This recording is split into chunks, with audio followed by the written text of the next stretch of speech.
Shout out to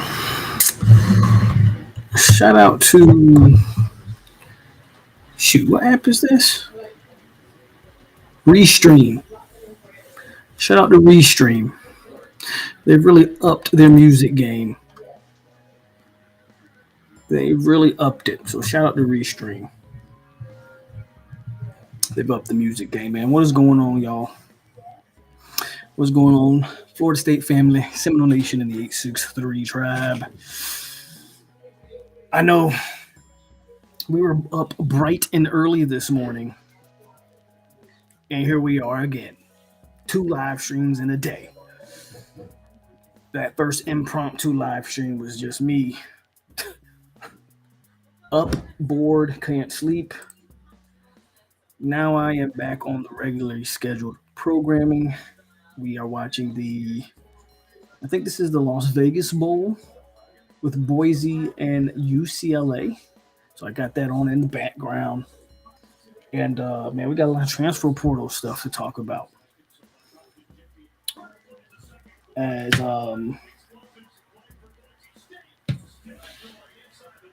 the transfer portal continues to heat up. Big recruiting weekend for Florida State. Big time quarterbacks on campus today. Both Cam Ward and DJ on campus. KJ Bolden on campus. Hopefully we get a shutting the recruitment down after his visit. Cam Davis, all the big guns on campus, including some guys that they're trying to get on here late. So big recruiting weekend. Transfer portal continues to be on fire. And it's just a matter of seeing what happens. It's a matter of seeing what happens here down the stretch, man. So buckle up your seatbelt or whatever it is you got to do. Go pour you a drink, grab you some snacks. We got a lot to talk about. I don't even know where to start. So let's start. I'm going to start here before it even gets brought up. This way, nobody steals my thunder. Because I have a question. And I'm going to lean a certain way here that may surprise some folk. But I have a question. I have a football player. And if I told you, Florida State fans, that this football player in 2 years has compiled a total of 16 tackles, 1 sack, 1 forced fumble, and 1 fumble recovery. That's 2 years, not 1 season, not 5 games, 2 years of statistics. Say it again. 16 tackles, 1 sack, 1 forced fumble, 1 fumble recovery. If I told you that this player was in the transfer portal, Florida State fans, would you be interested in him?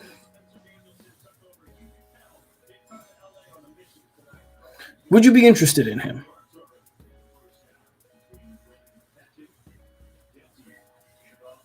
Please answer in the comments. I'm curious.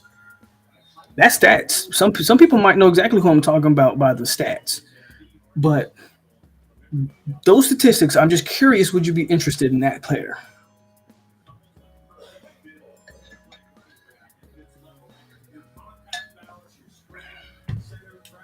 Jeff, why would you be interested in him? Curious. Just off the stats alone. Why would you be interested in that player?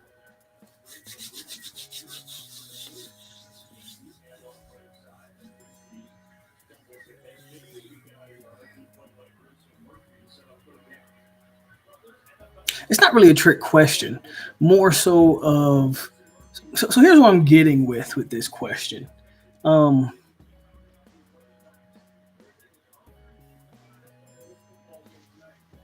The only reason why people would be interested in this particular prospect is because of his name, right? Um, that's really the only reason.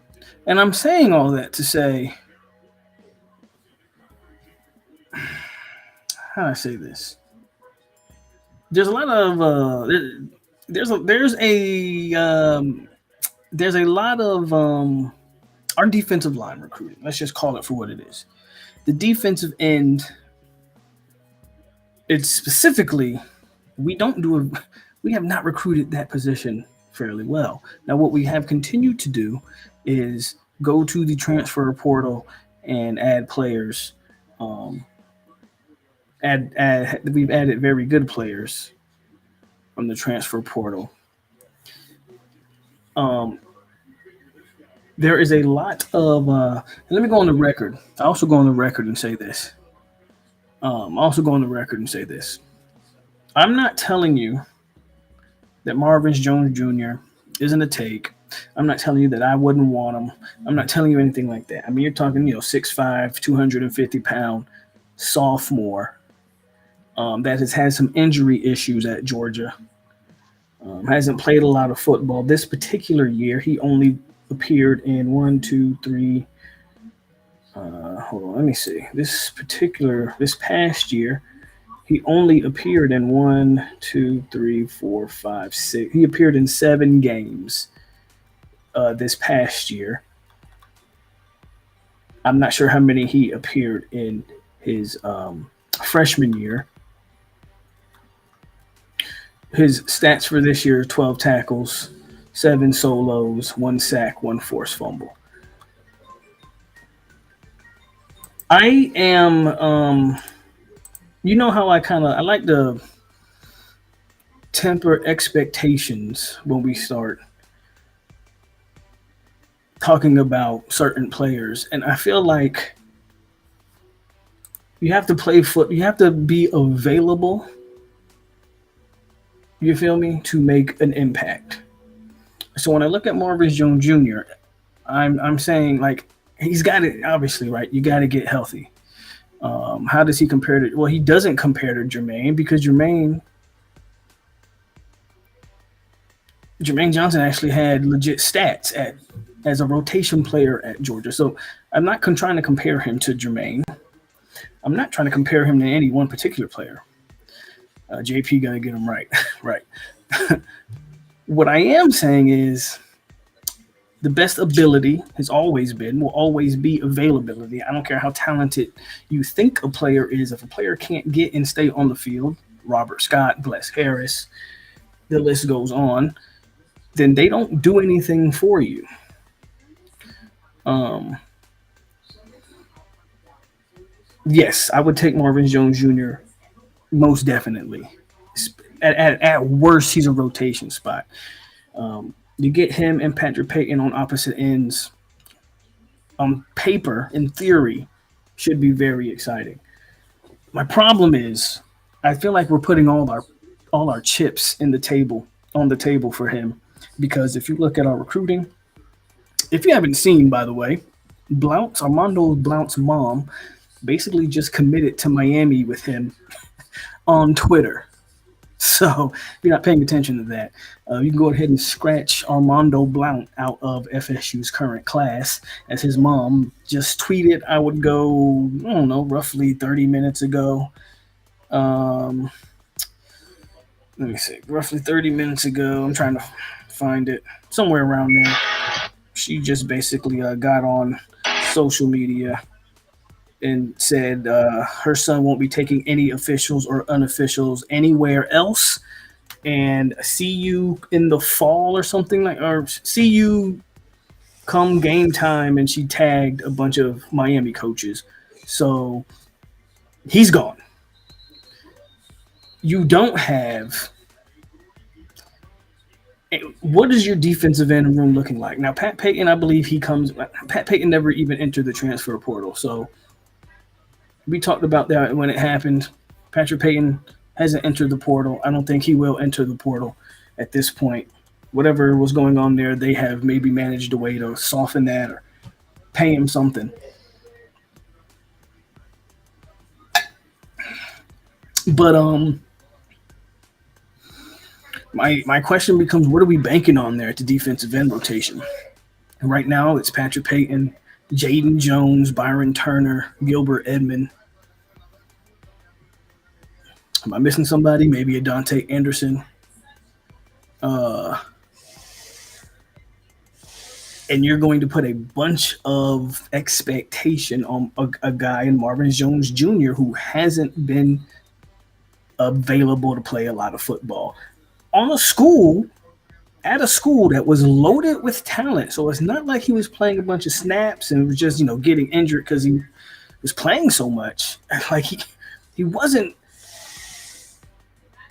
Everybody knows Georgia D line absolutely loaded, and he didn't have an impact because he couldn't stay on the field. So that's kind of where I'm at with that. I am excited to get him. I'm excited to see what he can do. I'm excited to see, given the opportunity, with all of that, what Marvin Jones Jr. could do. But I mean, he's got to get healthy first, and he's got to stay healthy. And we are putting so much expectation on just Marvin Jones Jr. because your defensive line recruiting has not been up to par. Now you are gonna get this other kid who reclassed to Florida State. Who reclassed 25 kid reclass, very similar to the Armando Blount situation. Um, but unlike Armando Blount,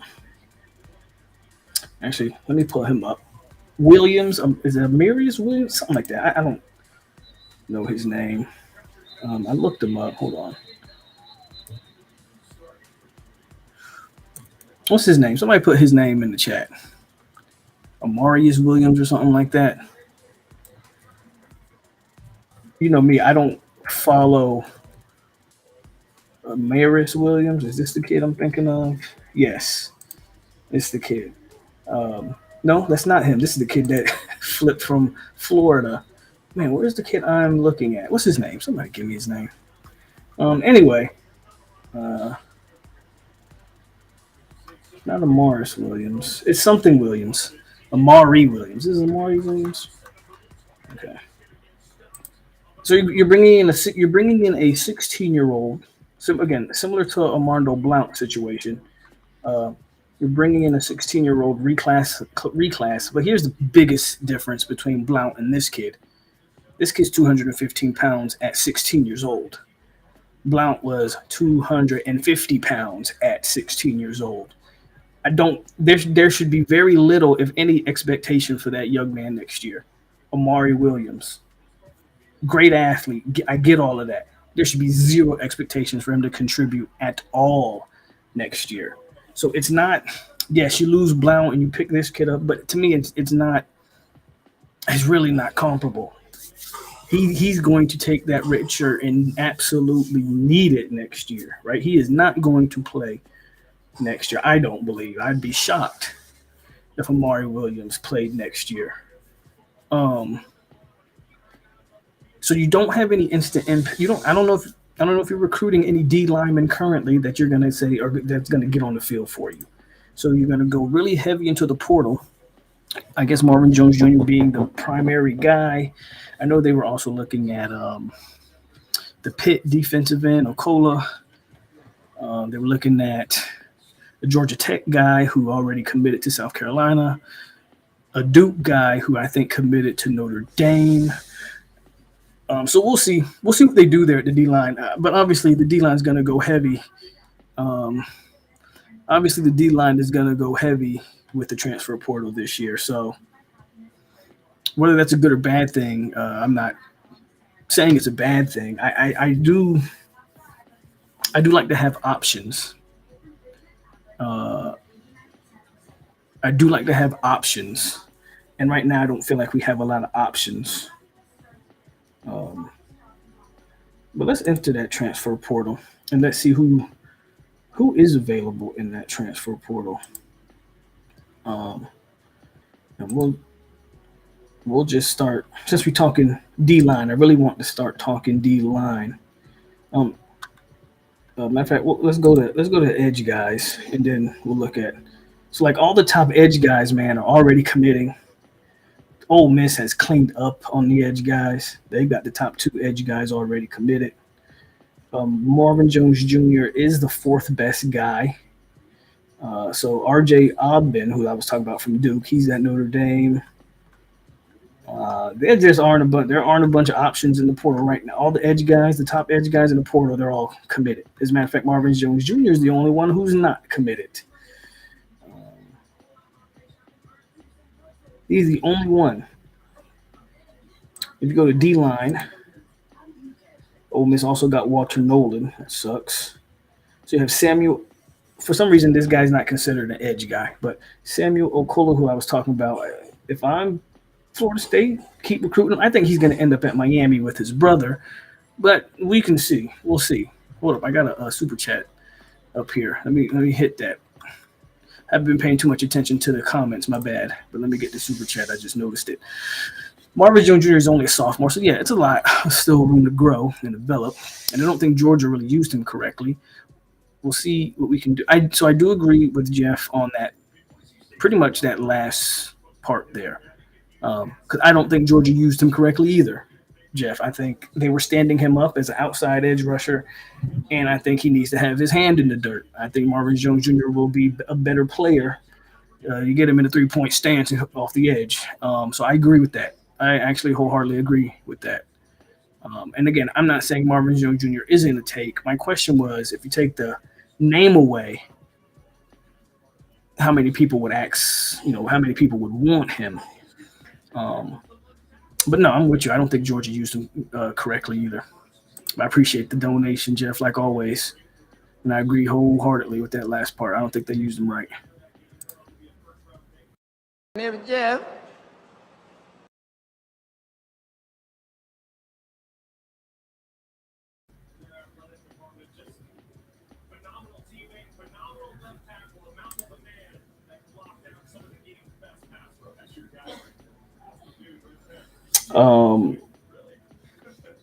So they're going to have to go to the portal, man, to really address because you're losing some guys on that defensive line. Obviously, we know who we're losing. Verse. And I ask a question: Is anybody 100%? Does anybody have the good, warm, and fuzzy feeling that Joshua Farmer stays on this team? I told y'all a long time ago about the Farmer situation and how it was gonna pick back up in the offseason again. Would anybody be shocked that Joshua Farmer either went portal or draft? Because the rumblings are already out there. I don't know what's going to happen. If I'm Florida State, I don't renegotiate with Joshua Farmer again. You played your hand too early last year. If I'm Florida State, I don't go back down that role with Joshua Farmer. He played the role last year, got his money allegedly. If I'm Florida State, I don't do that again. We're not going back down that. You either going to go, if you think you're that good, go to the draft. If you think you're that good that you can demand more money, Joshua Farmer, go to the draft. If not, if I'm Florida State, I just don't go down that. I just don't go down that road with him. So anybody think Joshua Farmer coming back? I hope so. But man, I tell you, I'm not 100% confident. So I don't know where the D-line is going to be next year. You don't really have any instant impact guys, again, committed.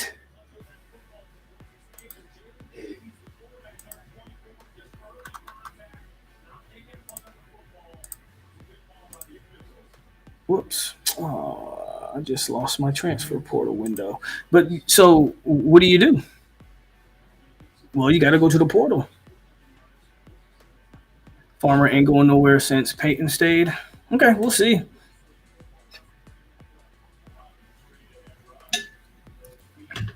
I hope you're right, but we'll see. Yeah, so that's another thing to talk about. The difference between actually hitting the portal and just driving up, like you said, the price. That's what Pat did. A lot of these kids, that's what Elijah Pritchett kind of just did. He was in the portal for less than 24 hours, announced he was going to the portal. By midday today, he was out of the portal. By midday today, he was out of the portal. A lot of these kids are putting their names out there, and they're not actually entering the portal. Some kids are legitimately hitting the portal, but the ones who are playing the money game, They tweet it, but they don't really execute it. They just want to they want to put teams in a panic, or they want to gauge and see what teams are interested. Um, these high school kids like Blount was a huge upside, but give me that portal killer. Mike Norvell. You need, man, I honestly believe, and y'all know me, I'm a full supporter of the transfer portal, but I honestly believe when you start talking the trenches, I think you need a mix of both. I don't know if you correct. I believe you need a mix of both. Um, when you start talking transfer port or you start talking O line and D line, I think you can find skill position guys. Man, you can find those guys galore out there. There are a gazillion skill position guys out there. Johnny Wilson again. Remember, he was left for dead, and now he's going to be in the NFL. So there are a gazillion skill position guys out there. I think your trench guys, if you want some big time guys, you got to develop those guys. But you can get solid depth guys in the transfer portal in the trenches. But Evans, you kind of got lucky, in my opinion, with Verse and Jermaine. We'll see if Marvin Jones Jr. can live up to those two. Um, but ultimately, I don't think it's the norm, or at least doesn't seem to be. Is it possible that coach will redshirt KJ after next season, use his first season as KJ Bolden? KJ Bolden's probably coming in here playing game one. You have to be careful with the red shirts in 2023. KJ Bolden has a lot of options. You don't risk a redshirting him because guess what happens in the off? You can redshirt him, but guess what happens in the off season? His phone starts blowing up. Hey man, Florida State didn't use you in your freshman year. Come over here, get this nice bag, and you about to play. You gotta be careful with certain players. I think KJ Bolden is playing next year. If I had to guess,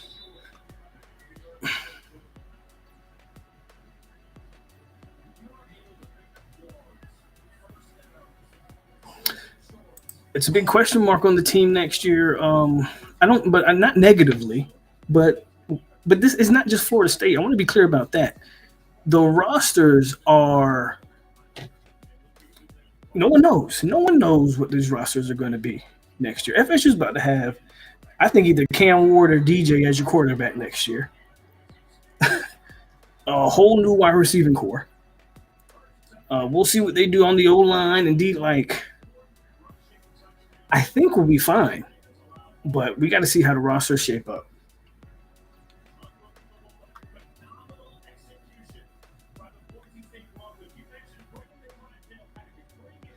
Do I think JP is gone after the bowl? Is there rumors out there that he's supposed to be gone after the bowl?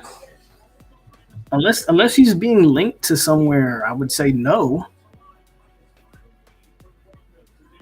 But if there's rumors out there, then maybe where there's smoke, there's fire.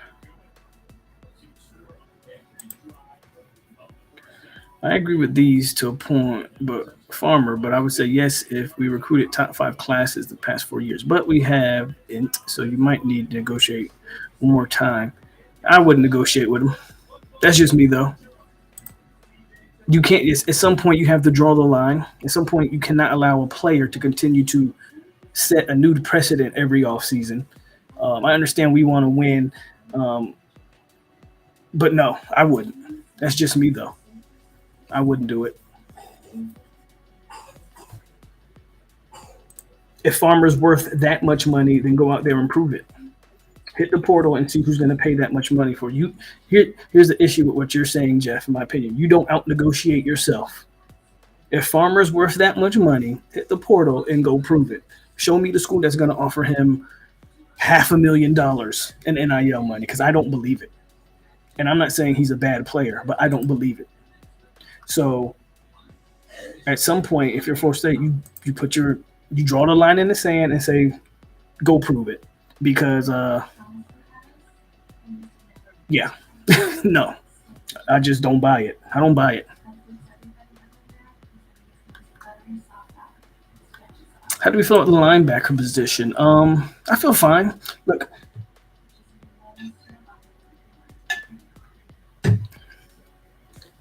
I feel fine. It's going to be a young group next year for sure.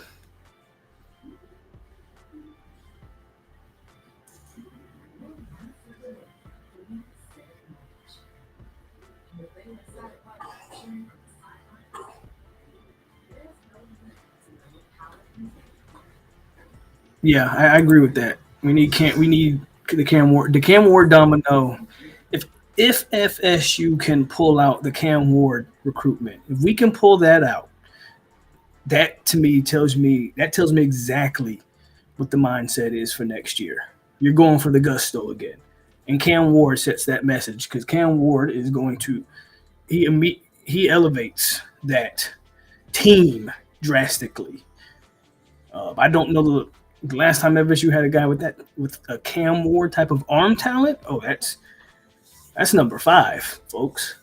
I'm not saying he's Jameis, but that's type of arm talent. Maybe better. Listen, in college football right now, the three best. I'm not saying they're the three best quarterbacks, but the three best arms in college football right now are Quinn Edwards, Caleb Williams, and I believe Cam Ward. The three best arms. I'm talking big arms, touch, can make every throw on the field. That domino needs to fall.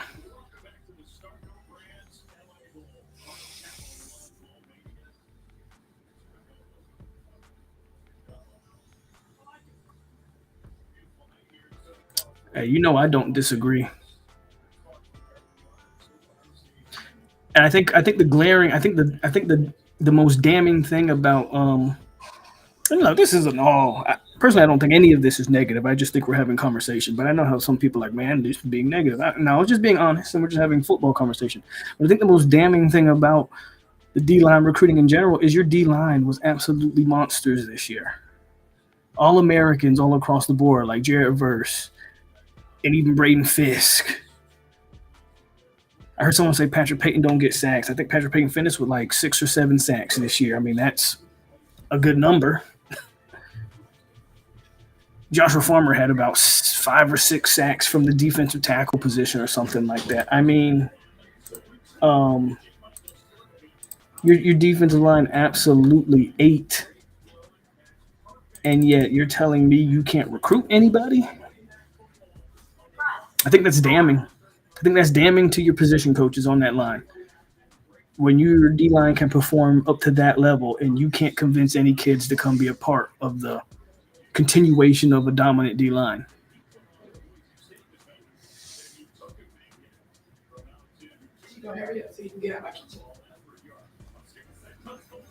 I don't disagree with you. A very young group going into next year. Blake Nicholson, Omar Graham, Cryer, um, Ward. Now that Lundy's out, I don't. I wish Lundy all the best. I didn't lose any sleep over DJ Lundy because I don't believe he could have. He wasn't going to take the spot of Tatum Bethune or Kalen DeLoach. He's not those type of. He's never been those type of linebackers. He is not an every down backer. I've said that routinely about DJ Lundy, and my stance hasn't changed. He's grown into a very good situational player. But to ask him, I think, and that might be one reason why he hit the portal. Because I think nobody was asking him to take that next step. If he stayed, he was going to be asked to kind of stay in the same role that he's in, and he probably thought he was going to be next up. And they are probably like front loading, investing hard in the Blake Nicholsons of the world and the Omar Grahams of the world and some of the younger guys, right? So it just is what it is there. But it is a position group to watch because it's extremely young and yeah, extremely young group next year. So a lot of bumps and bruises is going to be in that linebacking room next year. We'll see if they address it in the portal. I would like for them to. Georgia's got a good one that just hit the portal. I would like for a Florida State to address the linebacking room if possible.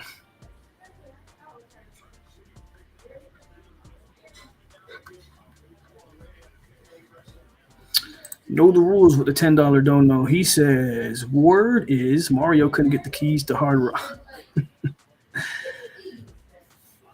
uh, They actually did an interview with I think Cam Ward's father. Go check that out. Some interesting little tidbits that you can take from that.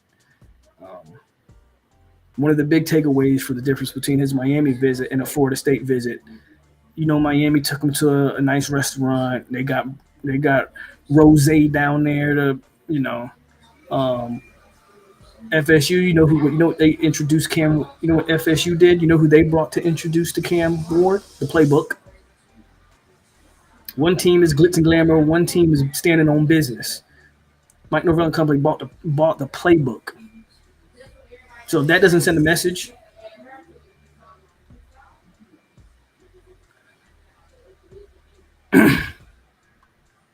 DJ has a big arm. Oh, my bad. Let me take care of no the rules. He did hit me with the $10 donos. Appreciate that dono too, by the way.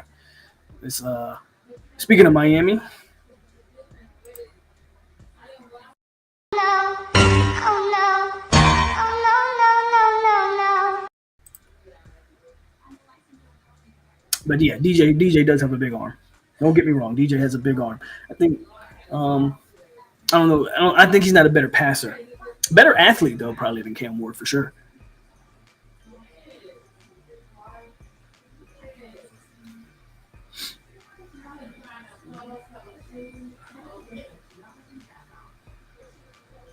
What is the concern of Cam Ward being a one read guy who holds the ball too long? Holding the ball too long can be a problem. Look, I take all of this stuff and I look at it as who are you playing with? What are you being asked to do? And at Washington State, you got Cam Ward being asked to lead a team with no one around him. So if he's holding the ball too long, he's trying to make plays. He's trying to make the play. As far as a one-read guy, I would say go back and watch him. First of all, majority of quarterbacks are given one read to. We have a misconception that every quarterback is asked to go back there, stand in the pocket, and go through 3 or 4 progressions, and that's not the case at all. So,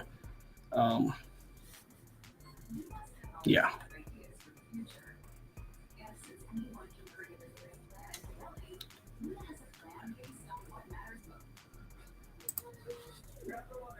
Another question: do you think this NIL issue with the players will or can affect the program? The NIL issue is becoming more bigger and causes jealousy among players. It's already affecting programs, not just Florida State. It's affecting programs around the country. Look, the NIL is what it is. It's you're seeing it play out in real time. Kids are definitely pocket watching. They're paying attention to what other people are being offered. So as far as I'm concerned, like it's already affecting programs, and it doesn't mean it's necessarily like a huge negative. But the programs are going to have to adjust to the times like everybody else. What's up, New King? Korea was cool. Messed my nights and days up, but it was cool. Very Americanized over there, honestly. More so than I actually thought.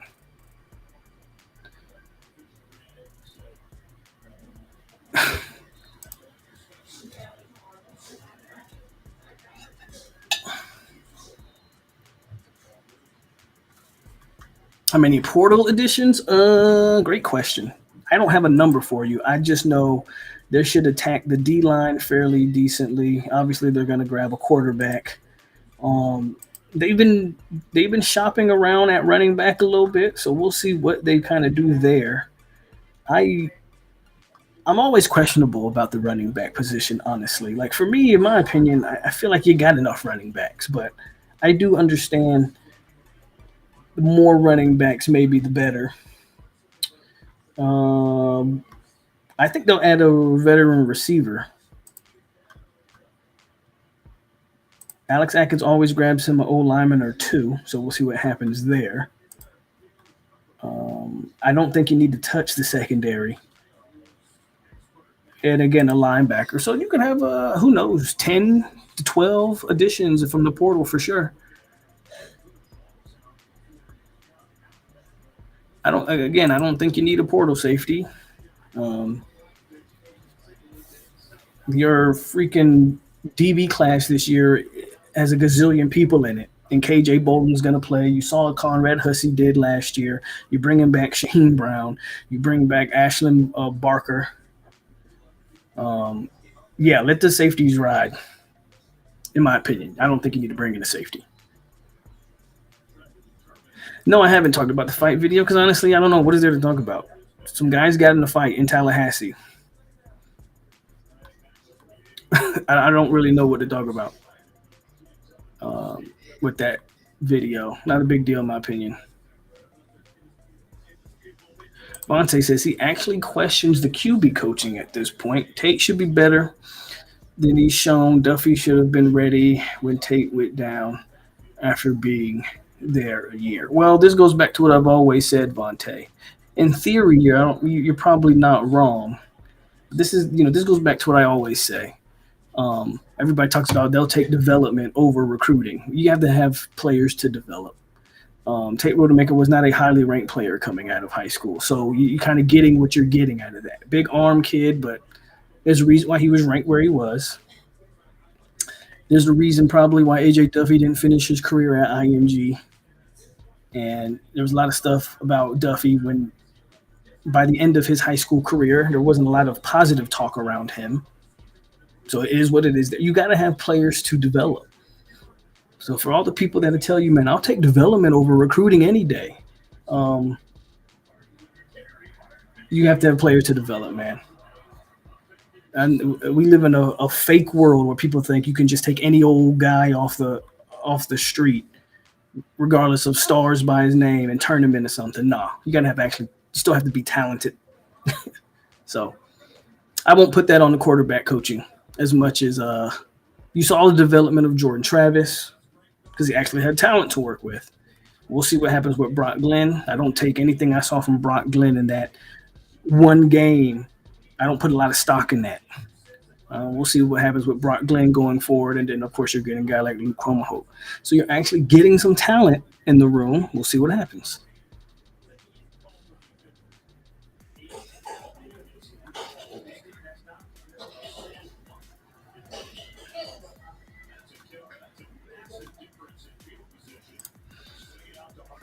I ain't lying when I read they bought the playbook and etc. to him. I said, if he'd rather have Glam, let him be. I agree with that. I agree with that.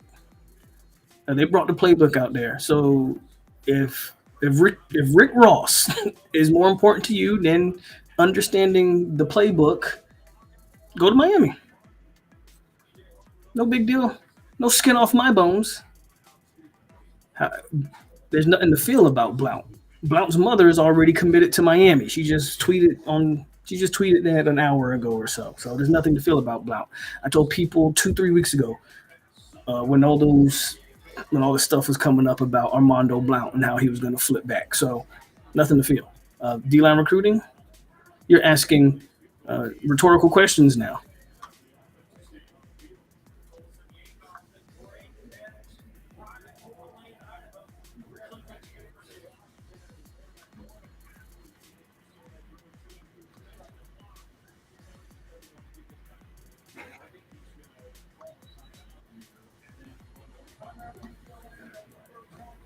I'm actually feeling a lot better.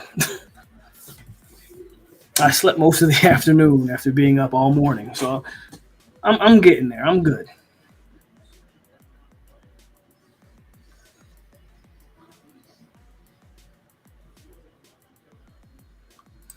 It's a terrible take. First of all, I warned you before the snub happened. I told Florida State fans, I said, do not think you're immune to the transfer portal. When I posted my list of 18 players, not only people thought the list was, oh, Ronnie Hill, you're stupid. Ronnie Hill would never leave. Oh, what? So I got a lot of that stuff. And I also, people told me that 18 players was too much. No, 18 players was me being kind. 20 to 23 players is what you could probably expect. And that's the norm across college football. That's called healthy attrition rate. That's what you're going to get. That was gonna happen regardless of FSU made the playoff or not. The only difference is it's happening earlier because they're not in the midst of a playoff run. All that was going to happen is after the playoff, whether it was one game or two games, after the playoff, those same guys were going to test their the same guys were going to get pushed out, and the same guys were going to test their worth. Hell, maybe more so after a playoff run. They might have had, you know what I'm saying? So, no, the two aren't linked. The snub didn't has nothing to do with the portal. The portal is happening to everybody. Everybody.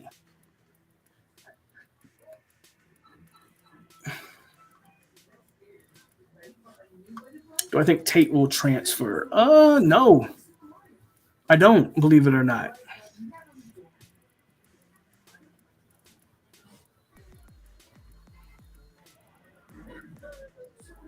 Benson needs to go play in the NFL. His stock can't get no higher than what it is. Benson needs to go to the NFL. Toafili will probably be back. I expect Lawrence Toafili to be back.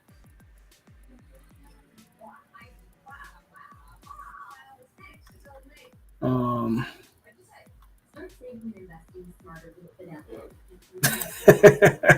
hey, you know, Bradley, I wasn't gonna say anything, but New King, we don't see you around here during the season, man. But I'm glad you're here with us, kicking it. I love you.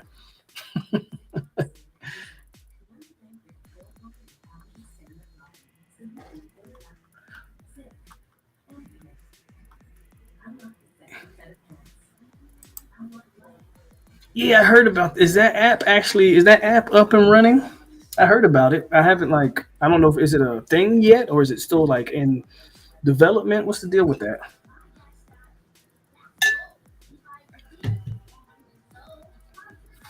You might be in Korea next March. I wouldn't be mad if Total Philly left. I think you might want to keep him around. I don't know why you'd want him to leave. He's a very versatile player for you. What's your problem with Total Philly, man? Rick Ross being there shows you how much the city wants him. Oh, that's what's up, bro.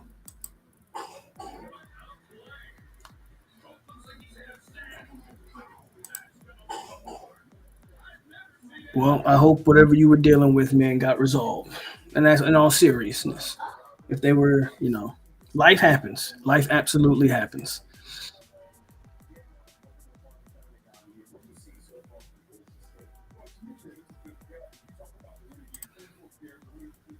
At least don't look too shabby now, do it. And some of the again guys like Jackson West, I'm trying to figure out how the hell he's still on the team. What is going through Jackson West's mind? Why is he not being pushed out of this team? There's still guys on that.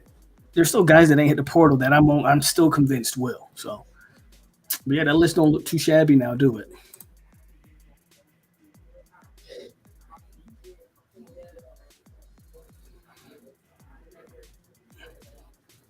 Um, let's look back at. I'm answering a lot of questions. Let's look back at some of the players we were like. Okay, linebackers, because we all are kind of worried about that linebacker position, right? Um, man, Ole Miss is killing the transfer portal. They got Chris. They got the guy that I liked from our Arkansas, Chris Paul Jr. If you look at the linebackers in the portal right now, I don't think there's a guy worth. Uh, I don't think there's a guy really worth your time. Personally, I would not. I'd wait to see what, if anything else, kind of opened up. Yeah, there's not really anything at the linebacker position in the portal right now because the top guy, Chris Paul Jr., um, already committed to Ole Miss, which sucks. 'Cause again, FSU needs that. Uh, this list might not be 100% up to date because I feel like I've seen more linebackers hit the portal that I don't see on this list. Like there's an Oregon State linebacker that hit the portal that I don't see on this list. I don't see the Georgia linebacker on this portal actually, which is interesting. Let's go to latest. Maybe that's why.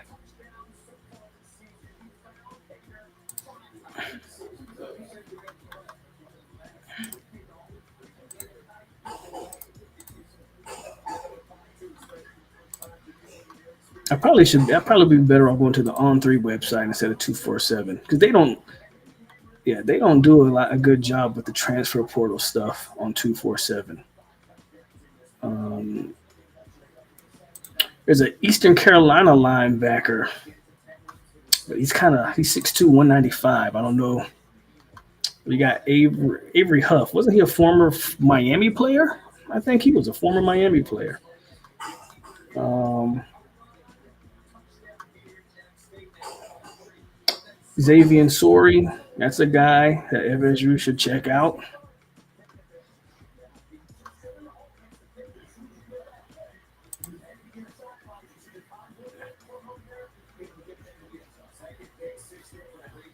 EJ Lightsley. There's some players in the transfer portal that they should try to spin the block on when you talk about these linebackers. Uh,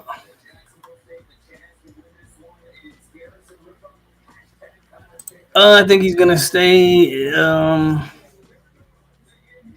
Yeah, I stand firm on my thoughts on that. I think it's either Ohio State or Miami, in my opinion. Uh, Fool me once, y'all know the saying. Um, JoJo again. I look at his teammates. I look how those recruitments trended down the stretch. All signs pointed one way, and they did the exact opposite. So I'll stand on that. Jeremiah Smith either stays at Ohio State or I think he goes with his friends. Miami plans to close strong down the stretch. I see it happening to some degree.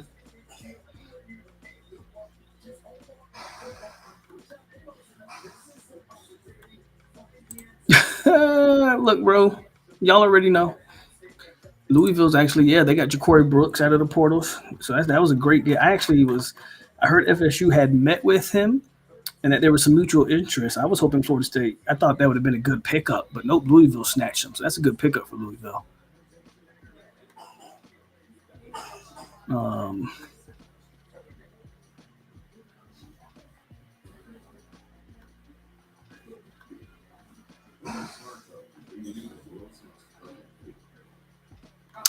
he's not in the portal. He's actually pulled his name out of the portal. He was in the portal for all of 12 hours. Talking about Elijah Pritchett. Yeah, he's not in the portal anymore. He's staying at Bama.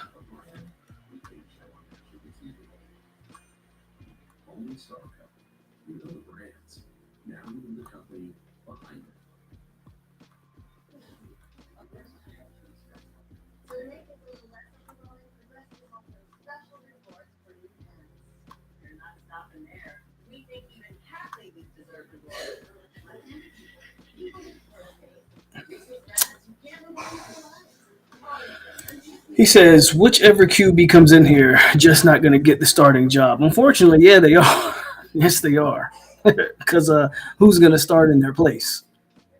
If you believe that much in your quarterback room, you wouldn't even be going to get a transfer portal quarterback. So whoever you bring in absolutely is quarterback number one, for better or for worse. But absolutely, they're going to be quarterback number one. If Smith go, yeah, I've been saying that all along. Wearing the FSU beanie, having the FSU glove, all troll jobs. Bro, I don't believe nothing these kids do. I'm just telling you like it is. You better not. You better not believe it either.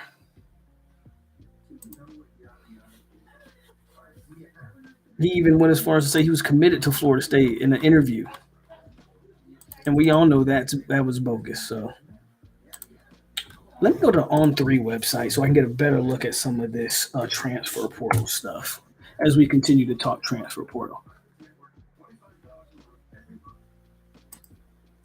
Absolutely. You would not be recruiting DJ and Cam and they don't come in court. They're absolutely whoever Florida State staff decides to go with. Because at this point, I do think FSU is in a position where they're picking between the two. I think. So we'll see who they prefer. But definitely whoever gets the wins, whoever they get to transfer here is QB one. Terrell says, I start to realize is to love the school, but not the players. Like the players, understand they have to make decisions for yourself. I don't know. I got to ask the Miami fans in the chat. Year 3 coming up. What's the goal for Mario Cristobal?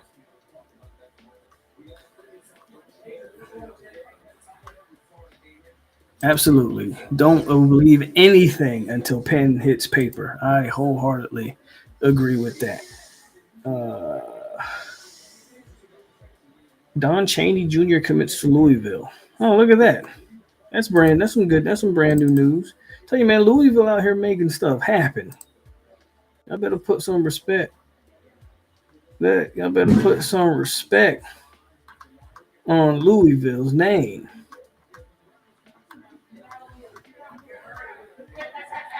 I'm gonna put this out here, y'all. Take it for what it's worth. Huge grain of salt. But there's some rattling on Twitter right now, and somebody, I'm not gonna say who said it, but somebody said, "Let the dominoes begin to fall." So we'll see. We'll see what that vague tweet. It's vague tweet season if you don't know. So we'll see what that vague tweet means. We'll see what that vague tweet means.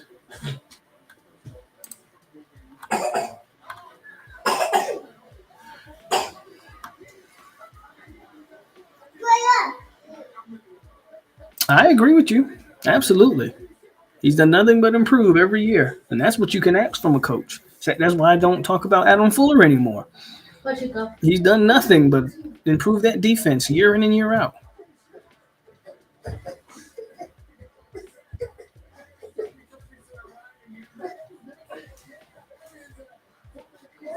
Chaney to Louisville, that's a good get, man. Ja'Cory Brooks Louisville, that's a good get. Louisville, hey, but Jeff Brom's a good coach. Brom's a good coach. You see, year 1, they made it to the ACC championship. That's crazy. And Jeff Brom in 1 year has about as many ACC appearances as the Miami Hurricanes in 20. That's insane when you actually think about it. Briley says it's not popular, but part of me prefers DJ. His release is slow as molasses, but he takes care of the ball. Has a huge arm. I think Cam ceiling is higher, but DJ seems more stable. I think, again, I'll say it again. I think DJ is intriguing if you get him.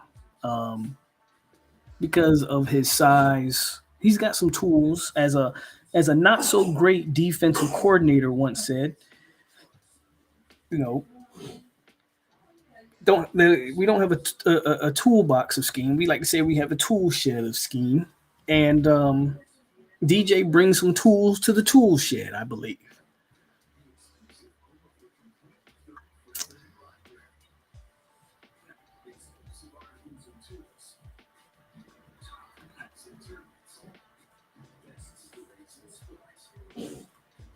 Yes, the tweet was in favor of us. It was in favor of us. It's a person that covers FSU. But again, it's very vague, so I don't necessarily know what it means. But he seemed excited. So we'll see. We'll see what that means. We'll see what that means. I don't know if that's a quarterback. I don't know if that's a particular defensive end that's on campus. But we'll see what happens. We will see what happens.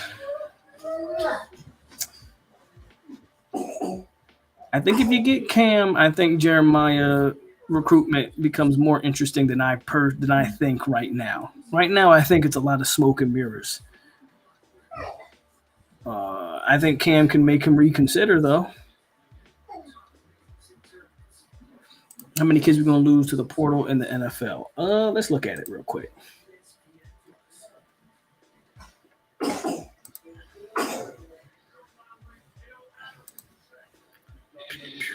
See if I can find transfer portal. Where's Florida State at in this stuff?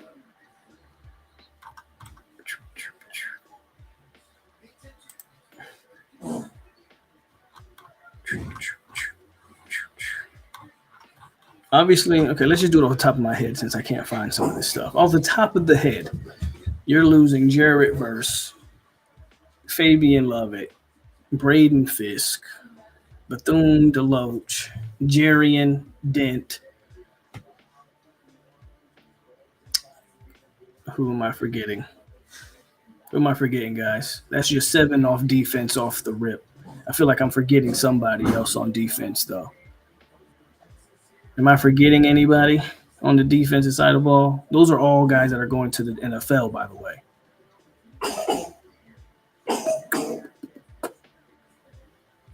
Oh, yes, you're losing your best DB, Ronaldo Green, so that's 8. You've lost. Well, I want to do the. I want to do NFL guys. Malcolm Ray's a portal guy. I want to do. Let's get the guys NFL guys first, and then we'll go with. So I think that's only guys in the NFL off the defense. Those 8. On the offensive side, just NFL guys. Obviously, you're losing Jordan Travis. I think you're going to lose Trey Benson. It's 10. Keon 11, Johnny 12.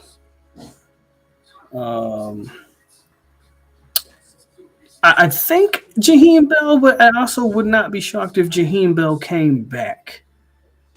I'm not going to count Jaheim Bell quite yet, so I won't put Jaheim Bell on there. Probably no offensive lineman.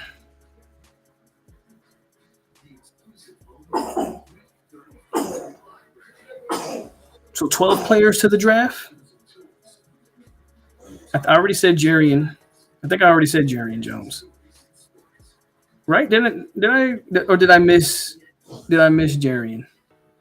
I thought I said Jarian or not. Keon's not staying. Keon told you when he signed here he was only here for 8 months. Keon's not staying. Bell's gone. We'll see. We'll see about Jaheim Bell. I don't know. I don't know. I don't know about that. I don't know if there's a high demand for Jaheim Bell in the draft. I actually think Jaheim Bell can improve his stock if he. I actually think Jaheim Bell could improve his stock if he stayed another year. Mastromano's leaving? I thought Mastromano had another year. So those 12 are all NFL guys that I just named. No, Cypress was a junior. Cypress is coming back next year. Cypress was a redshirt junior. He has another year.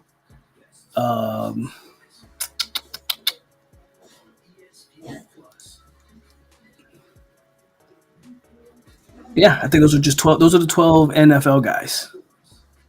Those are the 12 NFL guys.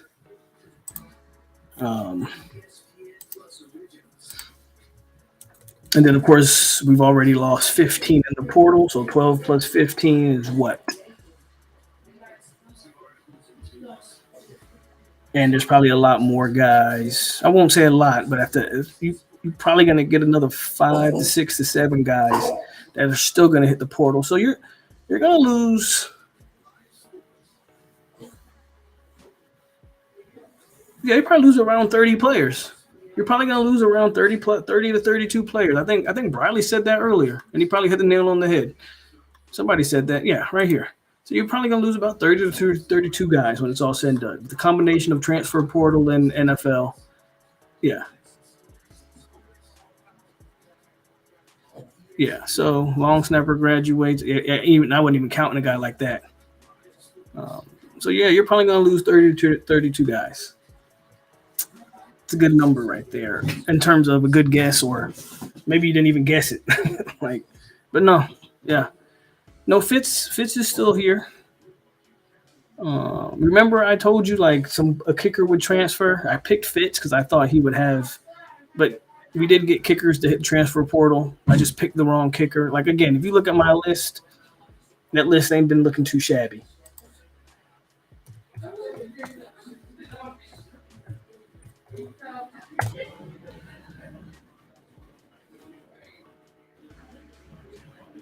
I'm gonna look at our roster real quick because I want to see who's left. or I just want to look at it. So Ja'Kai Douglas, I think he graduated. Post pictures, he graduated. I think he stays, but he's a redshirt junior. Obviously, Fabo's gone. Akeem Dent's gone. Trey Benson's gone. Knowles, we'll see what happens with Kevin Knowles. That's going to be an interesting development with Kevin Knowles. I wouldn't be shocked if he eventually hit the portal. Coleman's gone. DeLoach gone. Deuce a redshirt junior. Versus gone. Jaheim Bell again. I am open to the possibility of Jaheim Bell coming back.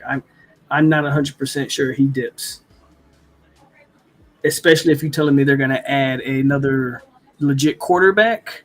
I think Jaheim Bell stands a lot because let's face it, he's not exactly a athletically. His athleticism is very good. His measurables don't necessarily say NFL type caliber tight end.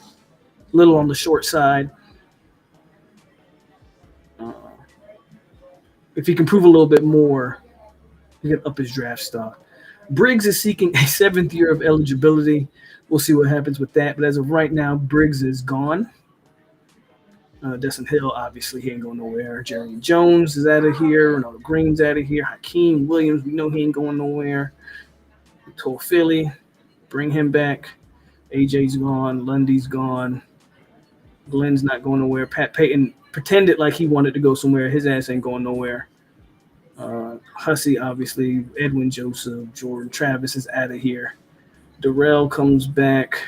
Johnny gone. Bethune gone. Let me skip the guys that I know aren't going anywhere. Gilbert Edmond comes back for another year.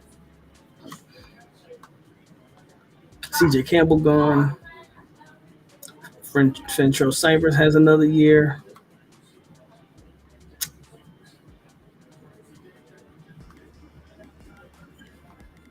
Yeah, Marshall Romano, he's coming back. He's a redshirt junior. He's got another year. We got another year with him.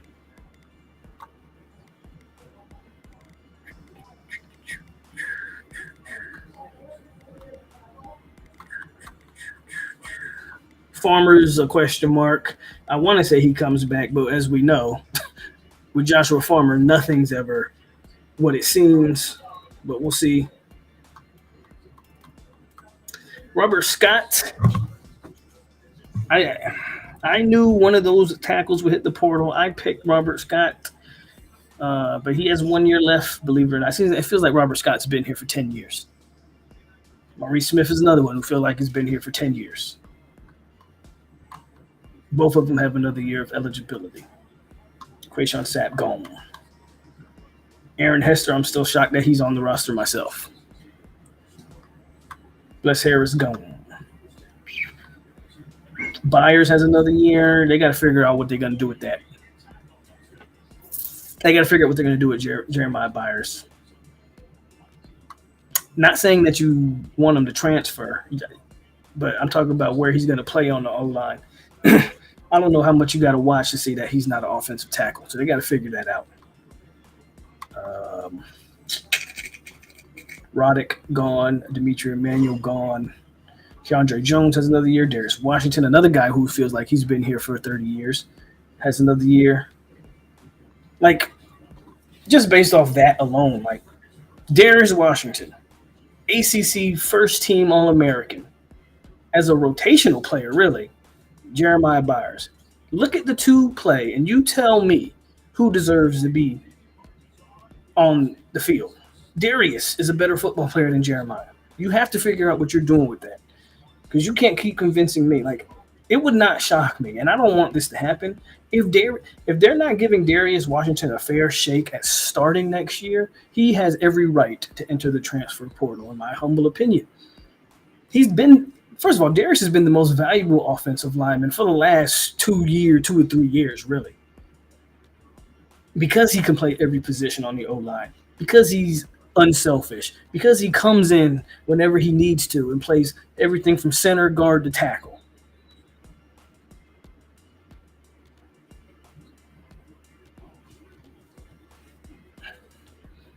In my world, Darius Washington is maybe the starting center next year.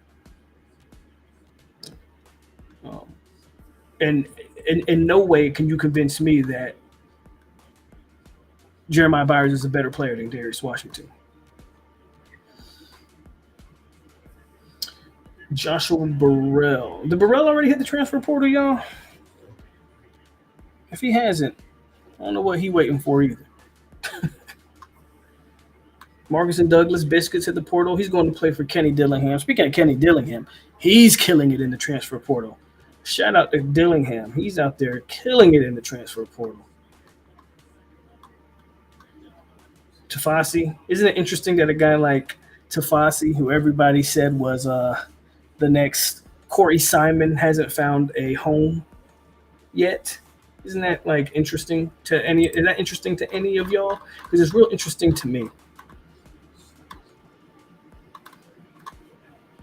They spent the whole offseason hyping up that dude. The market for that dude is non-existent.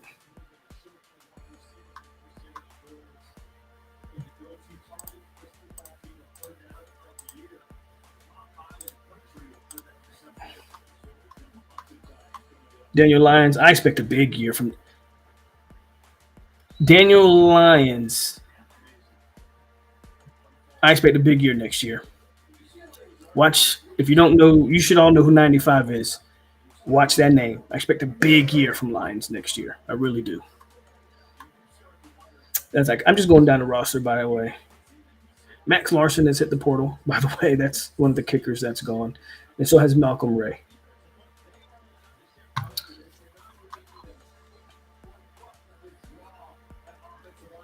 What's going on? Insane. If Atkins doesn't improve next year, it's going to be a blemish on Polk County. Why is it going to be a blemish on Polk County? Atkins ain't from Polk County. This UCLA quarterback be moving. Dang. And now he hurt. As soon as I said that, he get hurt. If we take DJ, our run game will be 10 times better. We will compete 4 and short and better, plus the read zone safety's got to cheat up. Got a cannon. I agree with all that. Got a cannon, has experience, big body, definitely can convert on the short line packages at 6'5", 2. I mean, you can essentially use him as your Tim Tebow. So I don't disagree with any of that.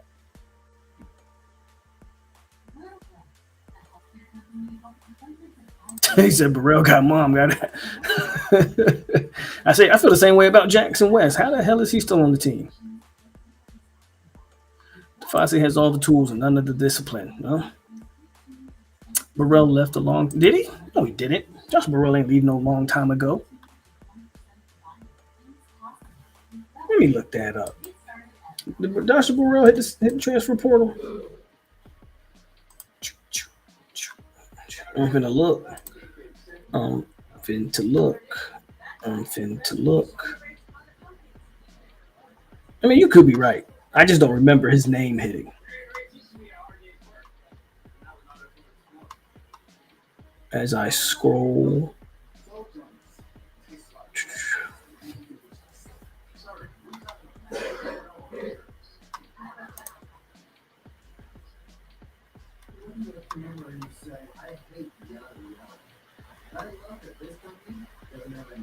Am I missing something? Because I don't see his name.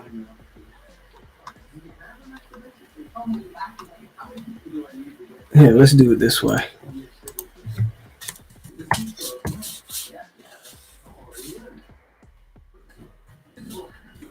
You may be right. I just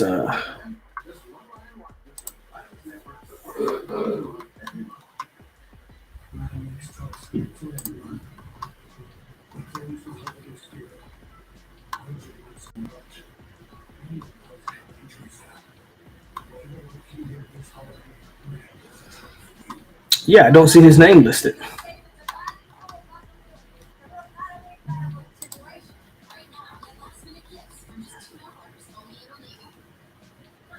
I don't see his name listed.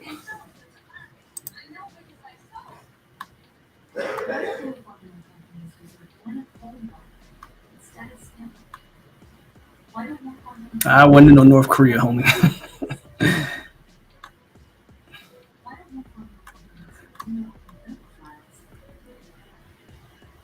You back off the Odell. Hey, y'all keep flip flopping. I've been steady in my stance on that.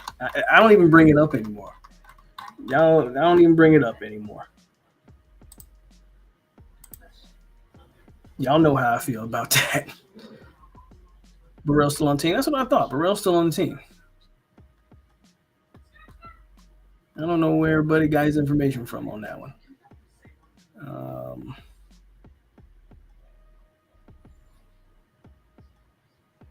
I know it was a joke. I know it was a joke. When he didn't leave.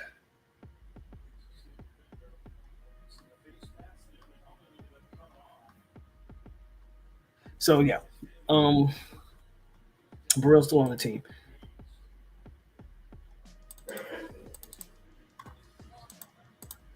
So we know there's going to be some names.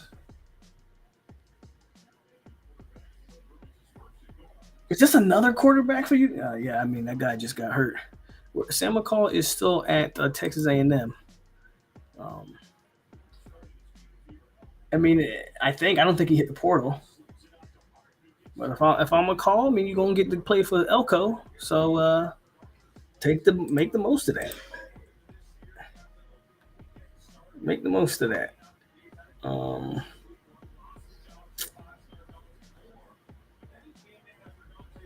I think so. I've talked about Fortier, Williamson both hitting the portal, and Burrell needs to be right behind him.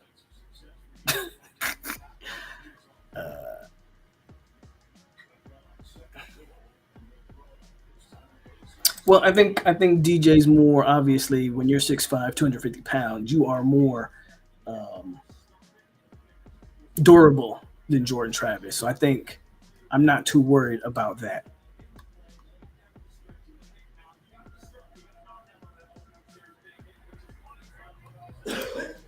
Yeah, Jason Taylor's he's recruiting his ass off down there. So and then but that goes to my point, man.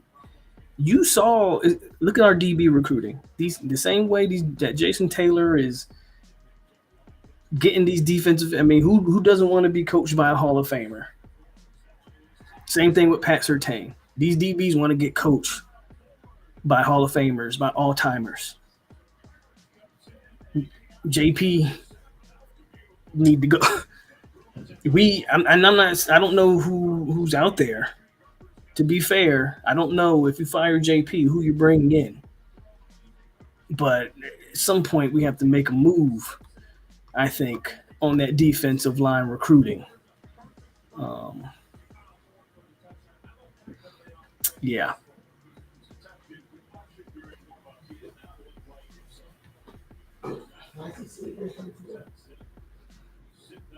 Odell can develop, but he can't get top. Yeah, he can develop. He can develop, but if it's going to take 2 or 3, I mean, it's going to take development takes time. Every now and then, you do need to get a guy in there who can just get in there and play football.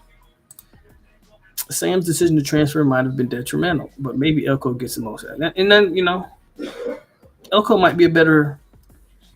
The Elko hire may help Sam McCall more than any other player on that team.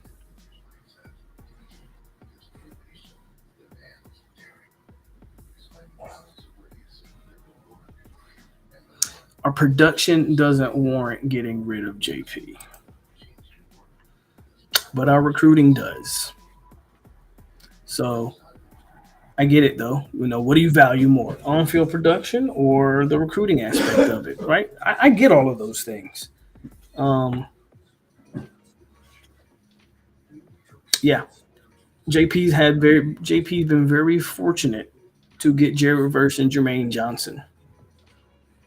We'll see. We'll see how that continues to play out. Best D line class in Kane's history.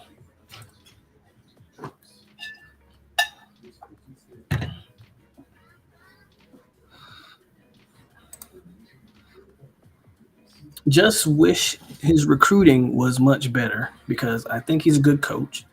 There's a lot of good coaches, man. You know, I, at the end of the day, it's you know You have a job to do. Um, and this is now 2 years in a row. It might be more than 2 years, really. But we'll just use these recent 2 years. Keldrick Falk, Armando Blount. Like, man, you're not closing down the stretch here on man on these defensive lines. You're not closing down the stretch. Not closing down the stretch. So, and then when you tell me that a guy like King Joseph Edwards isn't a take, I don't understand it. And then this kid that's now being cristobal to Michigan, he's got an African name. I can't pronounce it. Who FSU was in the mix for, and now all the reports are FSU has canceled his visit. They don't want nothing to do with him, I guess. Like, what are you evaluating at the D? Like, how is no defensive end good enough to be? You're not recruiting any defensive ends, but none of them are good enough to come here. I don't know, man. I don't know. But appreciate that $5 dono, Jeff, as always. Jeff.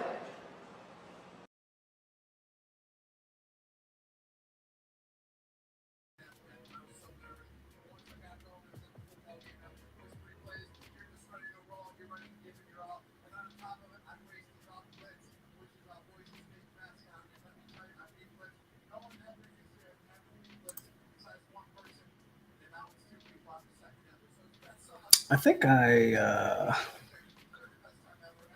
me double check real quick. I think my email is linked in the description. If not, I'll post it.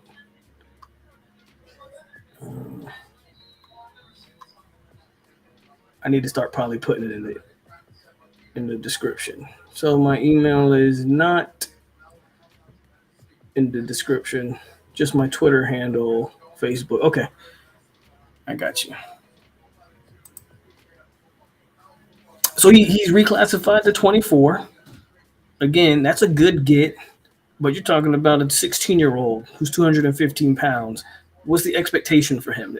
Almost the same thing I was saying about Blount. The difference is Armando Blount, even though he was 16 years old, he's 250 pounds at 16 years old. That's a different beast. You can get him on the field early. He might not have that strength, but you can build that. This kid, Amari Williams, I talked about him earlier, loved the take, loved the upside, loved the freakish athleticism. But what's the expectation? There's no way he's getting regular snaps next year. Unless you're telling me somehow they figure out a way to put 40 pounds on him in the next 8 months. So it means he's going to have to early enroll, start eating peanut butter sandwich and drinking creatine shakes and living in the weight room and not even going to class. You feel me? Like, again, good pickup. Well, he doesn't help you next year.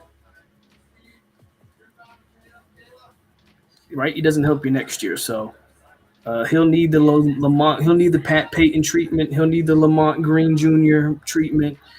And maybe you get something out of him. Not next year, but the year after. Like maybe, nobody's really talking about Lamont Green Jr., but we'll see. Maybe we get something out of him next year. I think you do end up getting Denas White. So it's a big body, solid pickup.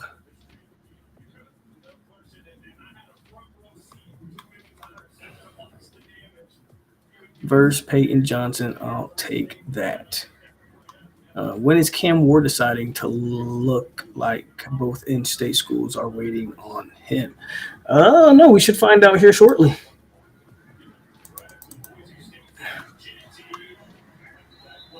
I have a question though. If Miami fans, if you miss out on Cam Ward, like I know if Florida State misses out on Cam, they're going to get DJ. Whether or not you think DJ is a good player, we can have that discussion. But I guess my question is, if you're Miami and it seems like you're all in on Cam Ward, is there another quarterback, if you're Miami, that's in the portal that you're interested in? Because Miami has to add a quarterback in the portal. Will Howard. Okay, so Will Howard is the next guy up. I get it. 16. Why the F would any parent want their kid to enroll into major college at the age? I don't disagree with you, Brandon. Um, but yeah, he's a 25 kid who's reclassed to 24, so he's only 16 or 7. He's got to be 16 or 17, right? So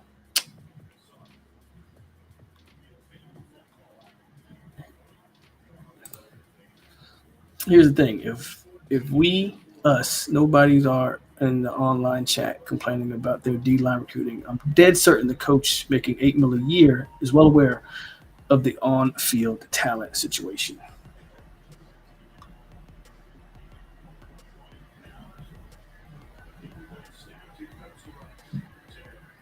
Will Howard Galaxy wants actually Will Howard more at this point.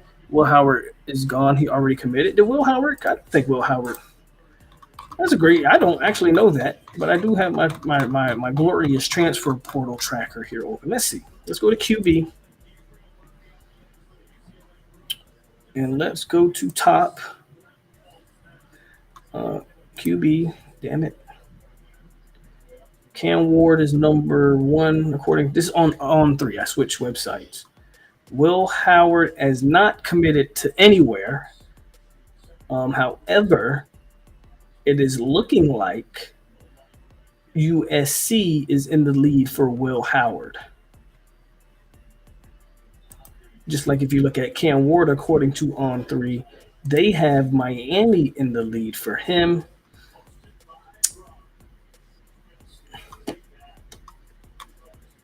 Um,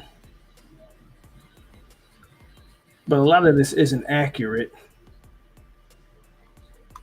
because they got DJ going to Louisville, but Louisville already took a portal quarterback, so I don't see how that makes sense unless two guys want to go to Louisville, which may happen, and FSU might miss out on both of them. So we'll see what they also have. Kyle McCord still committed to Nebraska, and we also know that is no longer the case, as Kyle McCord is not going to Nebraska. So On Three has not updated everything on that website either. But no, Will Howard's still available according to On Three.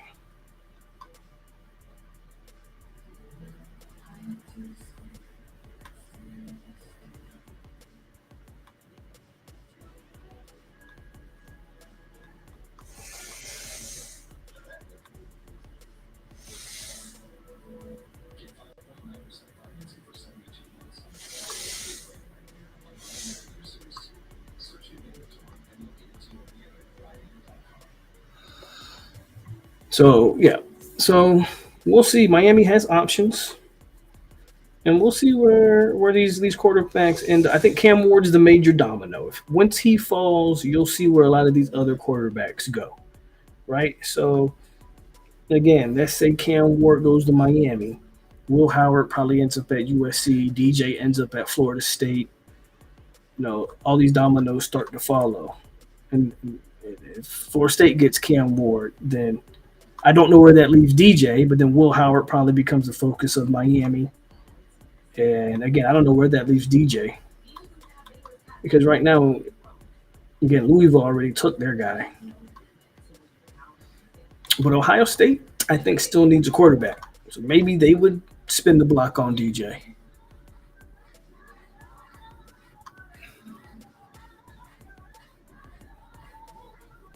If who else is going to play? Yeah, who else is going to play? Cam Ward can't play. Cam Ward can't play till next year. Yes, Rodemaker is playing. If Andrew Luck comes out of retirement and comes back to college for some crazy reason, Tate Rodemaker is still playing against Georgia. So yes,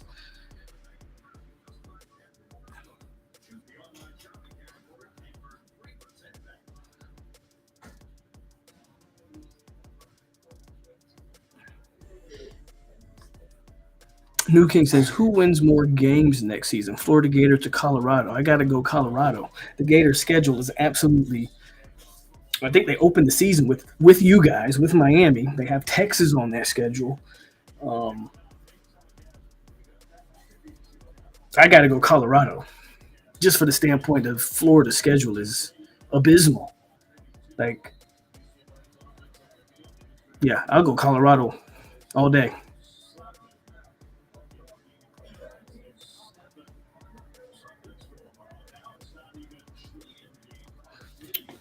So let's see. Who's the top wide receiver in the portal? That's a great question. All the skill position guys are getting snatched up. Did Evan Stewart ever find a home? Does anybody know? Did he ever? I'm looking now. Like I don't even see him. I don't even see his name listed.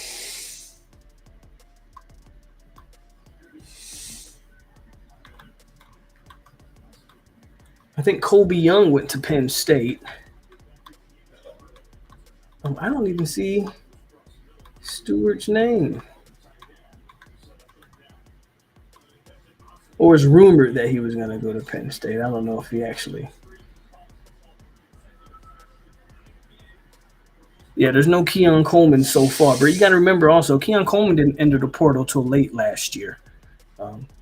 I think Keon Coleman didn't enter the portal till after spring, right? So, he never left. So he never officially hit the portal. Okay. So I wouldn't rush. I wouldn't rush those receivers. But we'll see. Outside of QB, what's y'all's position of need? We're gonna have to retool that D line, losing a lot on the D line, and I think linebacker too. I think the front seven in general.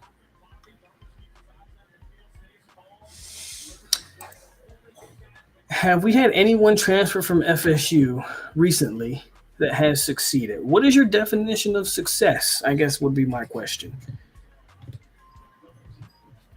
That's a big question. What is your definition of success? Because Kayla LeBourne, I think you would consider a success. He went to Marshall and ran for a lot of yards. Kayla LeBourne, hell, he might be the only one. I'm trying to think.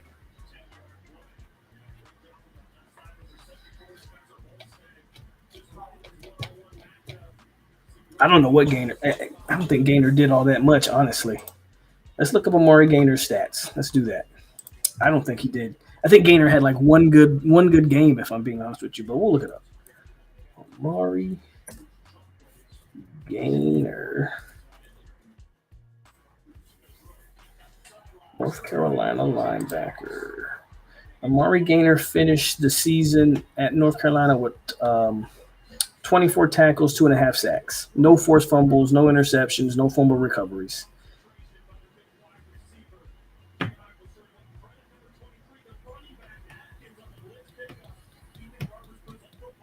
So no, I wouldn't say so.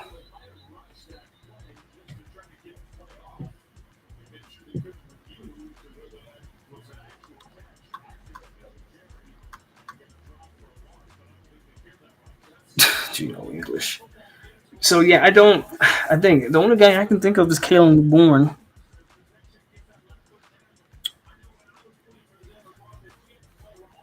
I mean, Omarion Cooper played a lot of reps for Colorado.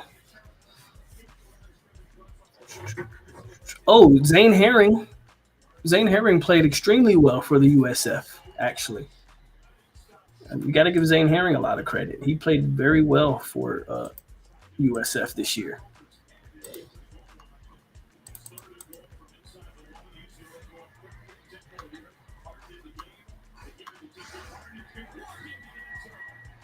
All right, UCLA scores. Sorry about what I said about Will Howard. I got confused. It was Will Rogers. Yeah, no big deal. No big deal.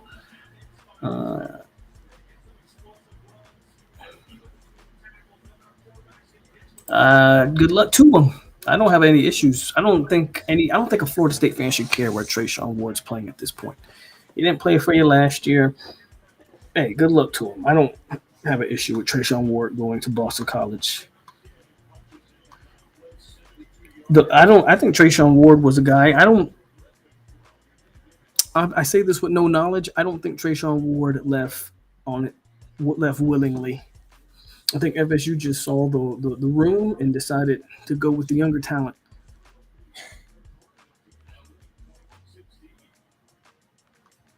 Stephen Dix played for Marshall. I don't know what. Let's look at Stephen Dix stats. I don't know what Stephen Dix actually did. I know Zane Herring played very well. Let's see. Stephen Dix did. I believe he plays for Marshall. Yes, he does. Stephen Dix had 57 total tackles this year, one sack, one fumble recovery, one pass defense.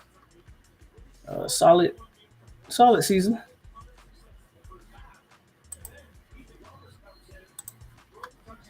That's more than he's had at Florida State. So solid season for Dix.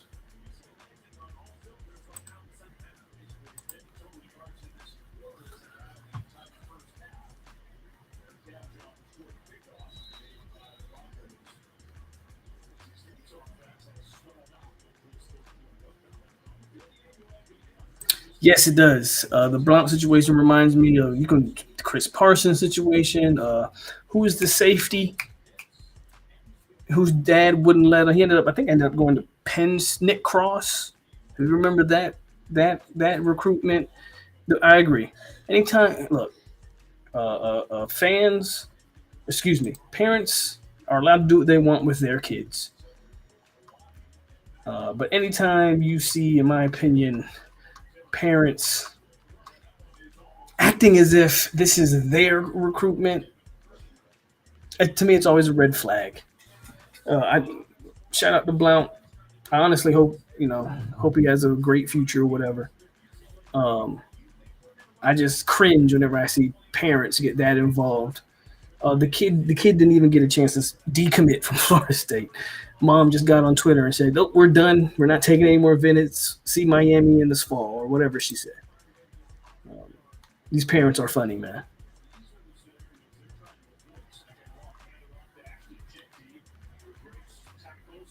Will he call herself? Does it matter, Joshua Alexander? I don't really care.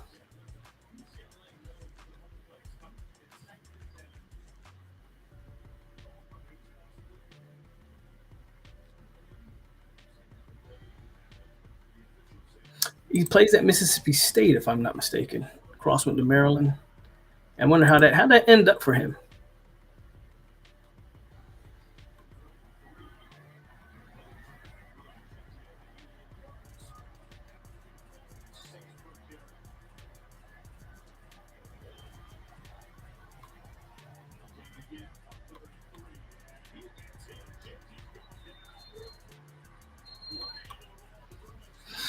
So, I mean, that's like all the guys we are targeting, and I think I'm just looking at some of the offensive tackles. Bless Harris with the TCU, by the way, guys, if you didn't know. So shout out to Bless. Hope he's successful. If he can stay healthy, I think if Bless Harris can stay healthy, I think he's a hell of a player. He just can't stay healthy. So we'll see what happens with Bless. I'm just looking at the portal still, seeing who's available.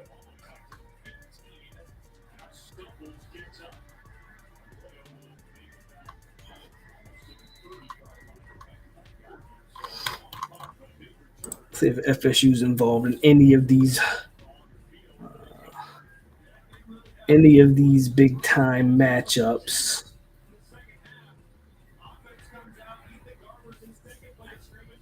You know who else has done a good job in the portal, man? Syracuse. Syracuse is gonna have.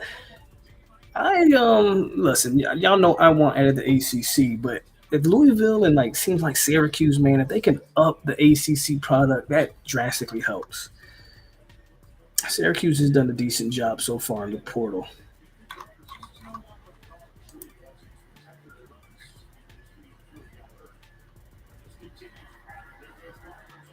There's a D tackle out of Houston by the name of Jamari Caldwell. I want FSU to get in the mix on that one.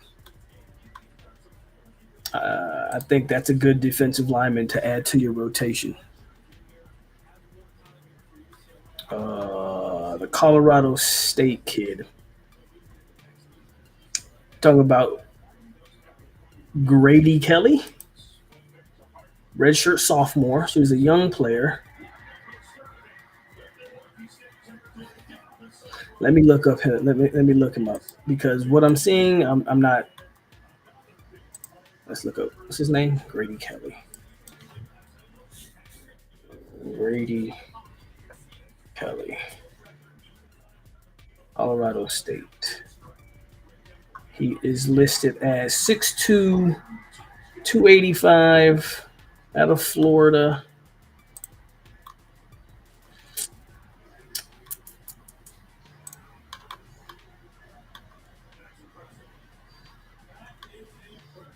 Total 35 tackles, 6.5 tackles for loss, 1.5 sacks.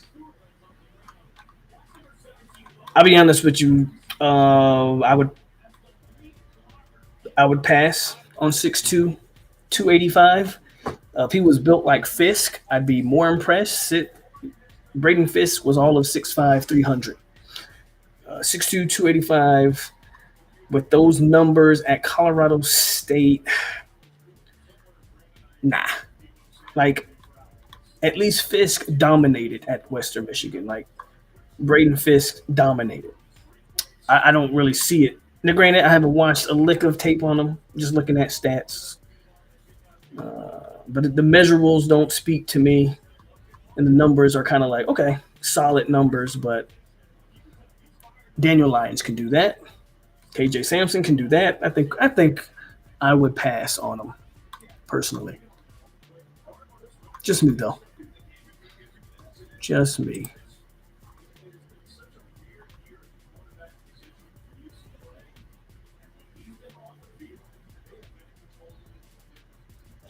Will Miami let Howard walk and go all in on Cam? Will they pivot to another plan B, or will they get stuck with Brown, Emery, and Air Judd? They're starting to take control of this game. Yeah, they are.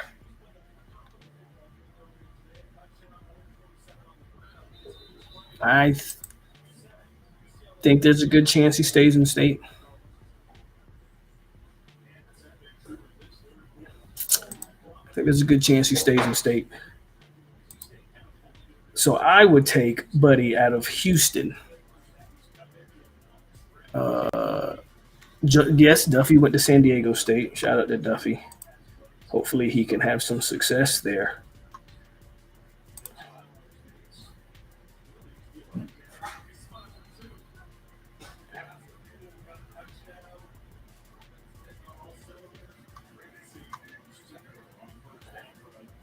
So Jamari Caldwell, man, that's the guy I would take. That's the guy I would focus on for defensive lineman. Jamin Dumas Johnson, Georgia linebacker. We got to get on that. I don't know what we waiting for. 6'1", 235 junior. I need him in my linebacker room, transferring out of Georgia. Even Darius Smith, now he's built like an edge rusher, 6'5", 225. Looking at some linebackers here. But Xavier Sori from Florida State, I don't know why you ain't contacted him yet if you haven't.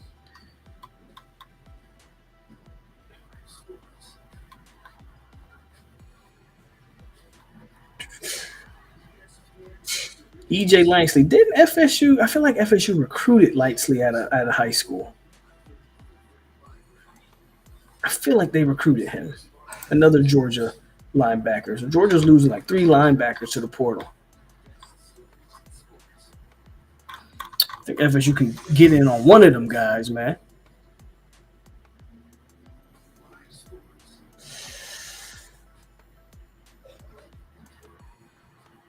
Just saw some Blout Mom tweets, and I have a lot I can say, but I don't want to be controversial. Man, be controversial.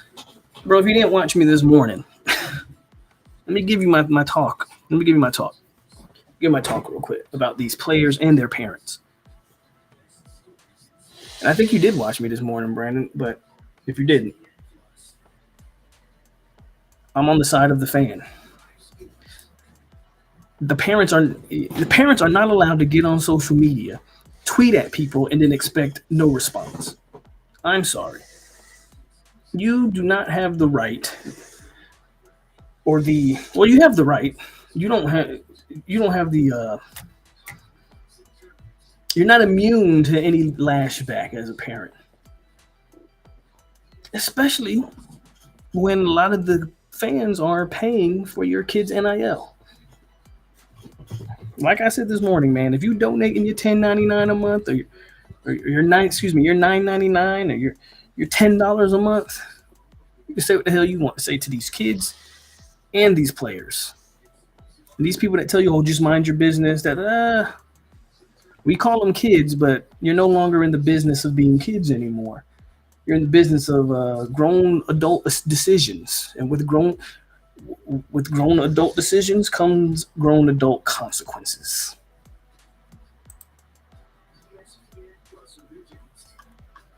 So these parents think they get on social media and defend their children, and they have every right to defend their child. But if somebody's going back and forth with you, you're no better or you're no more in the right than they are. I hope so. I hope so.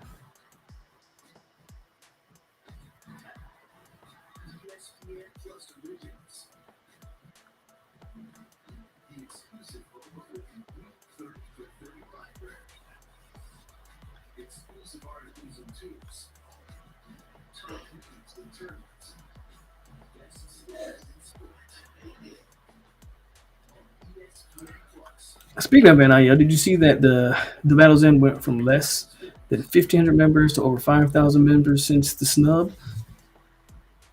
5,000. Do the damn math. Let's just assume, right? And we know everybody's paying a different amount. Let's just do a general. Everybody in the Battle's End is paying. Again, we'll just do that 9.99. I'm doing it. 5,000 times 9.99. That's 50. That's about 50K a month. 50K a month. Over half a million a year. And the fans ain't allowed to say what they want to say to you? Man, stop. The hell with these kids. They're not kids anymore.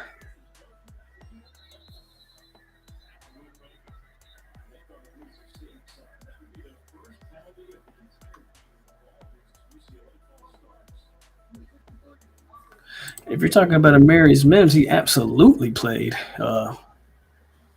big time. NFL caliber kid. Yeah, the game died, bro. See, I didn't know that. That even makes my point even more. I did not know the lowest amount you could play in the Battle's End was $20 a month. I actually had no idea about that because I don't personally donate. I don't think it should be my responsibility. I don't think it's none of y'all's responsibility to. If you're donating, that's your thing. Don't get me wrong. All more power to you. I mean, I support my school in other ways. Again, gear where you think I bought the helmet from, like all that money goes to school, but whatever. Um, $20 a month. So what I did 10 a month. So times two, times two.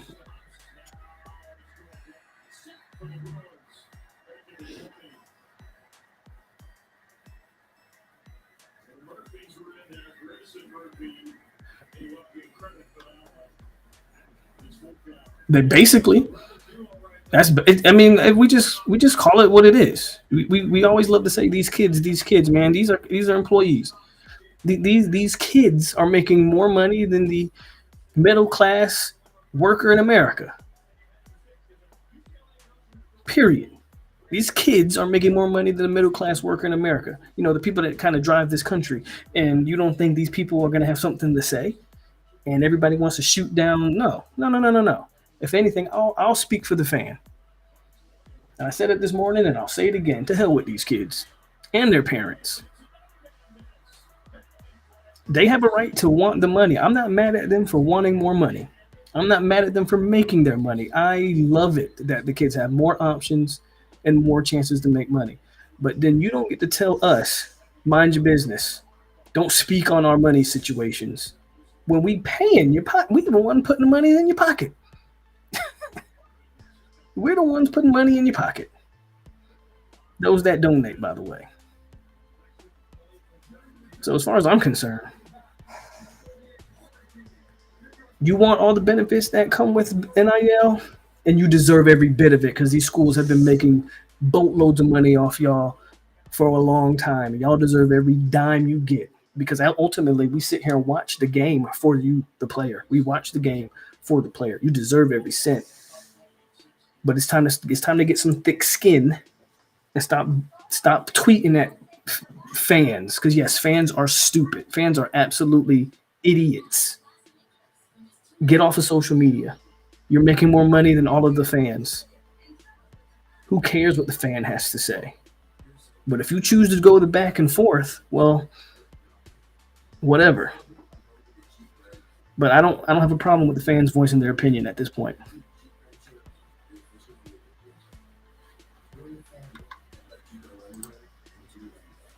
Zero problems with it.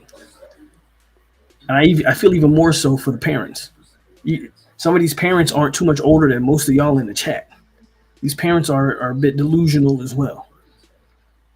The parents don't act like the parents that we know or are used to. These parents are all now social media savvy as well. So they get on social media and they say what they got to say.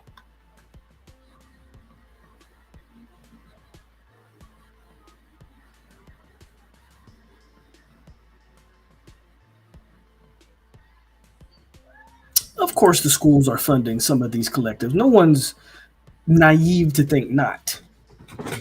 Absolutely, the schools are funding some of the school not directly, obviously, because they can get in trouble for that. But big time booster association, yeah, absolutely, right. The schools are, yeah, it's happening.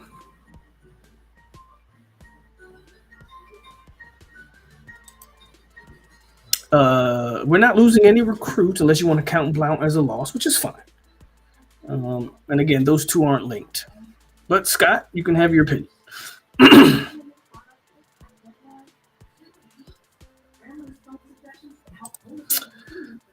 Blount mom can't tell me the same food her son is going to eat at Miami.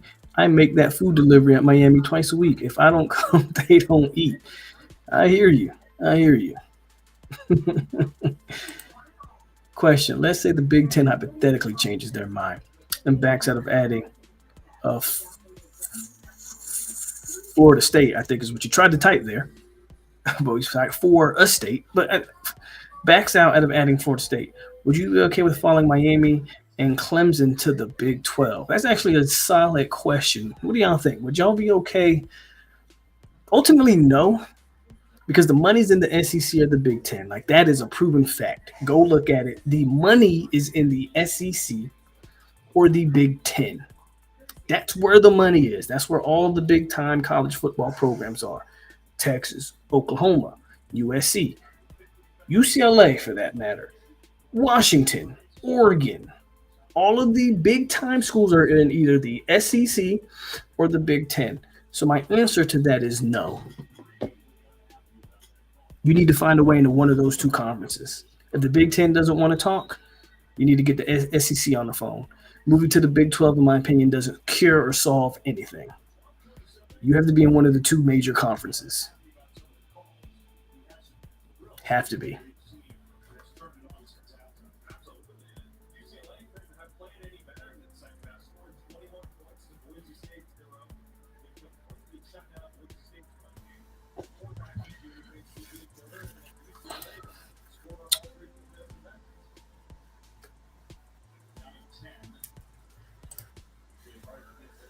Scott, if you are a current recruit and you decide not to go to school because someone else from another football program told you that you shouldn't go there, they can't get a playoff with a perfect record. You believe them, you aren't the sharpest tool in the shed. Go to the Big 12 for what? To get right, to get snubbed again, basically. Yeah, I'm with you. I don't think it solves anything.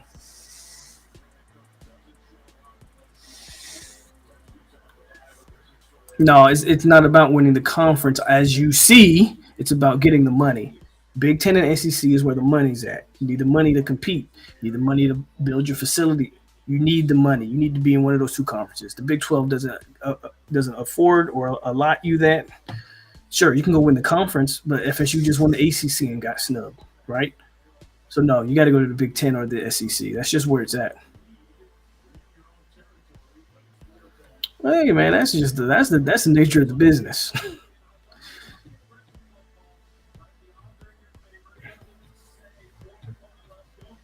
What do you think college football will look like without any conferences at all? Everybody is independent. I think Chip Kelly talked some about this.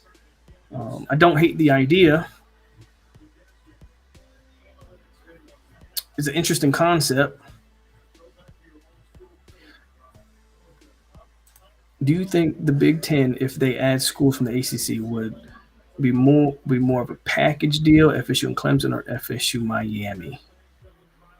Whoever they value.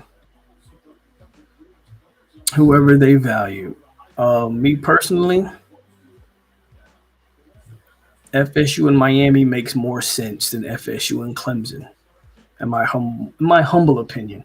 If I'm the Big Ten, and you're talking about the Big Ten being coast to coast, like the Big Ten's major selling point right now is that they have the LA market, the New York market, and you're talking about adding like Miami and Florida State dips into that Alabama, Georgia, Mississippi market as well. Like they kill two birds with one stone, really, or two birds with two stones, uh, or one bird with two stones. I don't know. However, I'm trying to phrase that, but you essentially get all the southern markets with Florida, adding Florida State and Miami. You already have coast to coast. Now you got coast to coast and the southern coast. Like that makes more sense than really Clemson because you don't really need. And plus, I've said it all along. Like we can. I don't need to follow Clemson.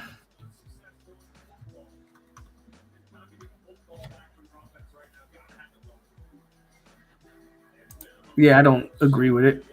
It'd be Miami for me. I don't know. I don't. What is Clemson? Now I will say this. Here's the problem. So off a name is where I'm at, but off of actual like product, I can agree that Clemson's the more attractive school because they fill the stadium every weekend. It's an 80,000 plus stadium called Death Valley. They gonna have a product that the Big Ten can sell, just like FSU's a product the Big Ten can sell. Miami has the brand. They do have a brand. The problem is when you turn the TV on and nobody's at these games. That's the problem with the Miami brand. Um, your hope is if you're the Big Ten, that the fans show up for Miami versus Ohio State. But they do that anyway. The fans always show up for the big games. The problem is Clemson's going to fill the stadium whether Clemson's playing Florida State or Fresno State. Right? FSU fans are going to be in that stadium whether FSU's playing Miami or Miami of Ohio. That's not the case. Miami's only going to show up for the big games. But when Miami's playing Bethune Cookman at home, nobody's showing up to that game. I think that's the only detriment, or that's that like obstacle. I think Miami has to. I, that's what I think.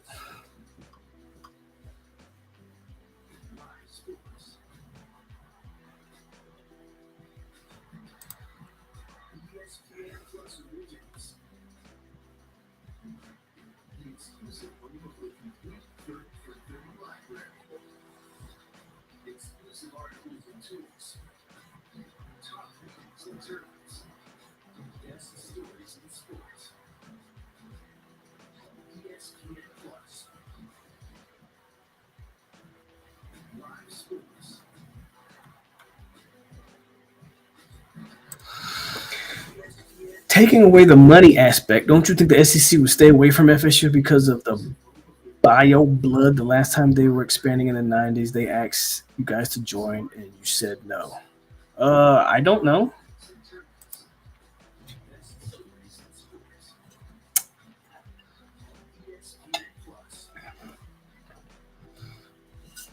I've always thought that Florida State to the SEC was a bit of a stretch just because the SEC it doesn't need, they already got the Gators. So SEC really doesn't need Florida State. Other than if you just want to say, well, they would just want to add another premium brand, right? Um, I think we're more desirable to the Big Ten. But at the end of the day, like I said, you got to end up in one of those. You have to end up in one of those two conferences. It's really that simple. You got to end up in one of those two. Well, I mean, it's Atlanta. Like, that's Georgia Tech. I've always kind of said, like, I know they have this high academic standard, which maybe kind of hinders them to a degree. Georgia Tech's in the heart of Atlanta. It's like, if they can get good, they're kind of a sleeping giant in that sense. Like, bruh.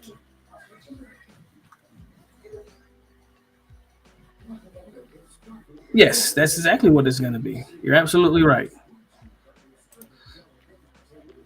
I heard something today about Cam Ward that's not being talked about. It's like number. No, it's being talked about. Anthony. Um, it is a big number. Uh, he has fumbled the ball a lot, so you can't really like. Here's kind of the question I pose to that though: is what is he being asked to do? How many times was he throwing the ball at Washington State? 40 plus times a game. What are you being asked to do? You're actually going to be the biggest. You're leading. You are the offense at Florida State if you're Cam Ward. I mean, at Washington State if you're Cam Ward. Like, it's a big number. He's got to hold on to the ball, but who was he playing with? Who was blocking for him? Like, there's just. I would like to see Cam Ward surrounded by better talent. Is kind of the point I'm making. But yeah, he has to. He has to play better, or he has to take care of the ball better for sure.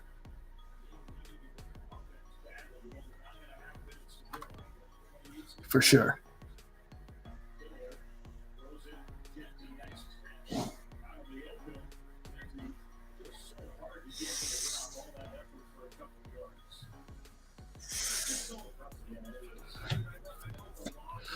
That kind of makes sense if the SEC wanted to kind of play some hardball.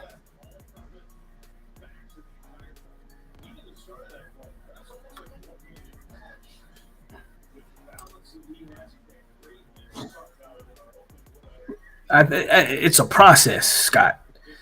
I think I think certain people they speak on stuff as if they know what's going on, and really it's a process. It's a Don't expect anything to happen overnight with the transfer, not transfer portal, but with the realignment stuff. Believe me, the snub. First of all, we already know the wheels was set in motion. What just happened to FSU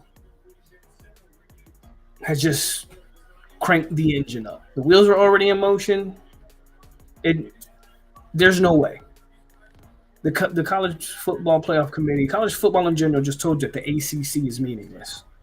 That they're not on the level of the other conferences in the country. That's what they just told you. There's no way FSU just sits idly by. It's not going to happen.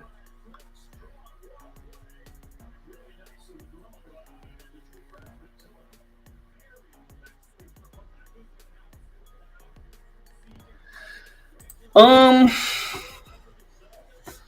at this point, you are right. FSU Miami in the league. Cam Ward would know by now. As far as the draft grade go, he'd know by now. Um, I don't think he goes to the NFL. The same reason why like Quinn Ewers already said like he's coming back. These guys know. At that position, they know. Those positions, they know exactly um, where they're already viewed at. This isn't like a running back who thinks they're no. These quarterbacks know. That's why Cam Ward is visiting Miami and Florida State, because they know. So Cam Ward to be in college next year. I'm almost positive of that. In this class, you got the Bo Nix, Caleb Williams, and Drake May, Penix. So you kind of have a big quarterback class. Like Cam Ward, he's going to come back and be at the top of that board, or try to be at the top of that board next year, because he ain't at the top of the board this year.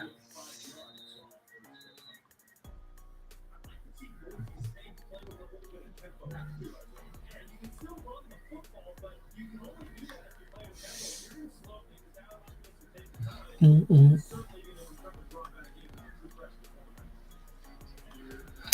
What else, guys, before we get out of here? We did 2 hours. It didn't even feel like 2 hours, but we did 2 hours. We're still going strong. But this is my second live stream of the day. But we talked about a lot tonight, man. Y'all posed some good questions and stuff, and we got Marvin Jones looming, Cam Ward decision looming. A lot of vague tweets on Twitter right now. Again, I don't think they mean anything, but we'll see. It always kills me. I'm going a little bit of a soapbox here real quick before we get out of here. The vague tweets always kill me, because the people that do the vague tweets, they claim, how like I come on here and I tell you how I feel and I don't really care because I'm not associated with anybody. Yeah, those same people. Ooh, nice interception by 36. Terrible pass though. But these people get on here and say, well, I'm not in the media. I can get on here and I can say what I want. But then when it comes time to actually say something, they just post vague information. Isn't that weird to some of y'all? It's really weird to me. I low key hate it, to be quite honest with you.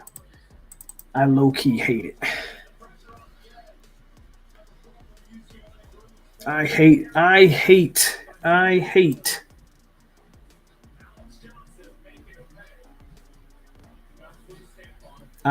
that.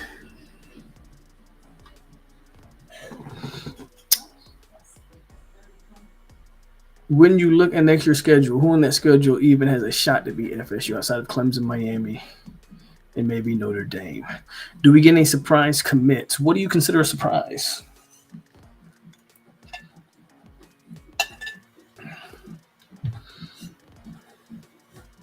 Do we flip somebody? I don't know. Do we? I mean, like LJ McCray would be like a great surprise. I'm not saying I don't think it happens. That'd be a great, I don't know. We'll see how we close, man. I've criticized the way we've closed the last few years, so we'll see.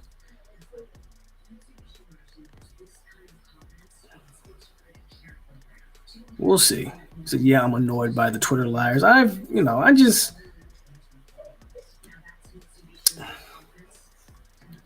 don't get it.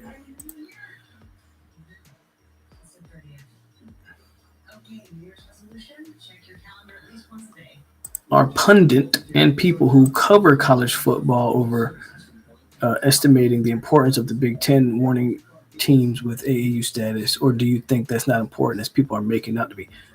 How important is it? I don't know. I'll say this: if it was as important as some make it out to be, would the Big Ten even be entertaining schools? Right? Would they even be entertaining those schools? So maybe it's a situation where you work on getting that status, get AAU status. I don't know. If we get any of the big fish and I'm the coaches, I want them to stay silent until signing day so the ops can't respond in time. No surprises in terms of recruiting. Our coaches are not doing good job this year. I don't know how a top 5 class isn't a good job, but we all have different standards. We at this point, I don't know what you guys. I don't know what's a good job anymore. KJ, you have probably FSU's best DB class of all time, probably right now. You've got a top 5 quarterback. You've got You got a top 5 class, period.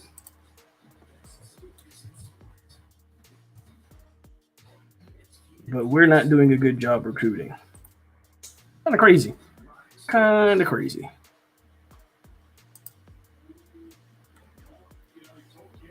Thank you, John. I appreciate you. You've been a supporter of the channel for a long time, John. Thank you. Merry Christmas to you. And go Knowles, not Canes. Get out of here. Oh yeah, UCLA blowing this game open. Yeah, I mean Arizona State's actually doing a pretty good job in the portal right now. We'll see what happens.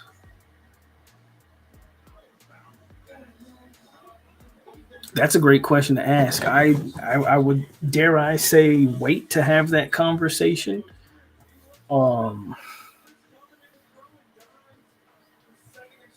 I've already said whoever wins the Natty this year deserves an asterisk, especially if Florida State ends up undefeated. If Florida State ends up 14-0 and undefeated, I mean that.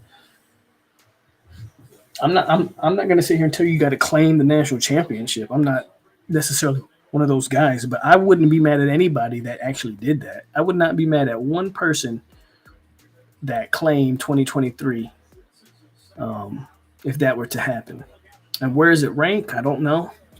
But that's a conversation I would love to have. But it's hard for me to have that conversation right now.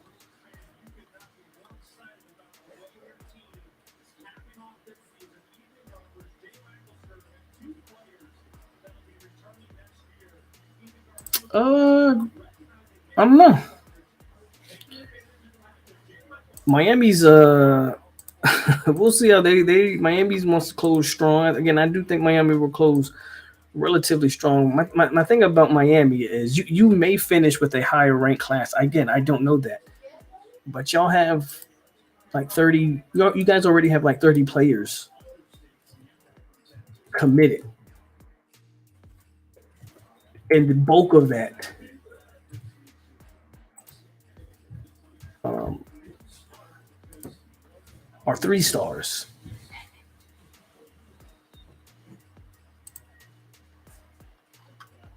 You feel me? So for me, it's like I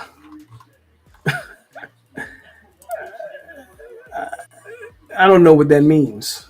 If I'm just being honest with you, I'm trying to find. Let's see. Here we go. So, like, if you look at Miami's class right now they're sitting at number 7. They have 26 players committed to this class, compared to Florida's 20, Florida State's 23, and of those 26, 14 are 3 stars. In comparison, of Florida's 20, 11 are 4 stars, only 6 are 3 stars. To Florida, compared to Florida State's 23, 15 are 4 stars, only 6 3 stars. So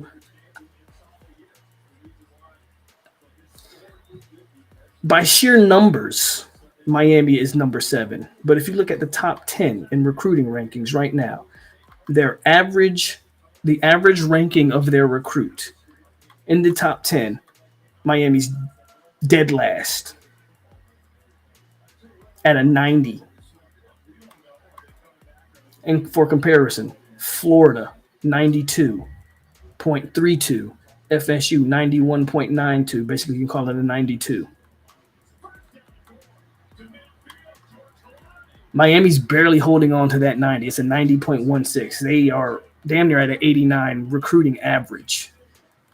Not a very impressive class, but they have signed a lot of guys. So shout out to Miami.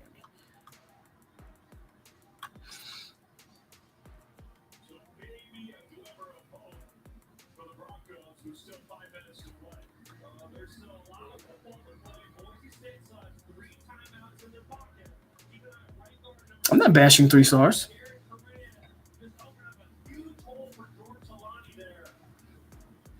I'm not bashing 3 stars at all. Dang.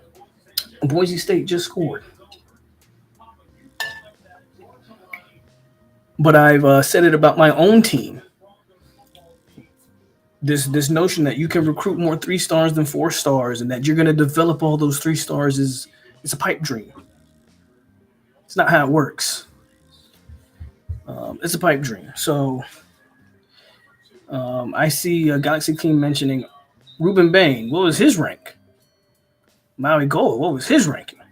Fletcher. What was his ranking? There's a reason those Miami players um, were all good freshmen. They were also all highly rated freshmen. So if we go to the whole 3-star, 4-star argument, how many do y'all Miami had any 3 stars make all ACC player?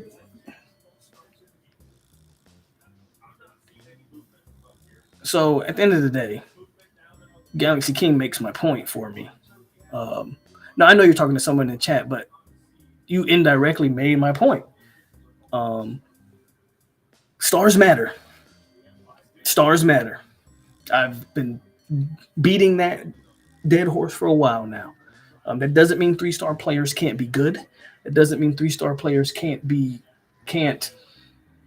better than their ranking. Um, oh wow, did he catch that? But there has to be a healthy mix of the developmental and the guys who come in ready to go. If you have more guys that are coming in ready to go, you have a better chance of developing the other guys. But if you got to rush those developmental guys out there too early, you're never going to develop them, right? So that's where I go at with the whole 4-star, 3-star, 5-star debate. Look at Washington, ton of 3 stars, but let's not act like your classes before this one y'all had a ton of 3 stars. How long did it take this Washington team to get to this? Well, he's going to make my point for me. How long did it take Washington to get to this point? They had to develop them. Washington is Washington a powerhouse every year?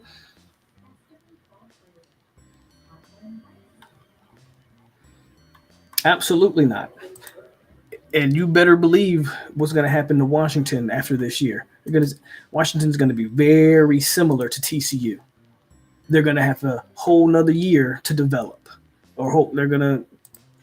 Washington doesn't reload; they rebuild. Everything's culminated to this year, but it's going to be a while. Like Washington's going to have to build back up to it. Washington doesn't sustain these things. So we can do the same thing with TCU last year, and then look what happened after they made the Natty, fell back to the bottom. Now they got to build it back up. So if that's what Miami's goal is, then you're on the right track. Take you about 3-4 years to develop them, make a run, do it all over again. And I know that's not Miami's goal. There's nothing wrong with, again, recruiting 3-star players. But Georgia doesn't get where Georgia is because they recruited a bunch of 3-stars. Bama doesn't get where Bama is because they recruited a bunch of 3-stars. And so on and so forth. Same thing with Texas, you name it. The top programs don't do it. Top programs don't do it. We only do that when we want to make excuses. Believe me, Florida State, I've gone back and forth with FSU fans all the time about this. We know the recipe for success. Florida State has seen the recipe of success for national championships. But we only do that when we have a coach that we want to justify. Bro, like just 2 years ago, think about that. Just 2 years ago, Washington only won 4 games. And in 2023, they're going to make the playoff. This whole development thing.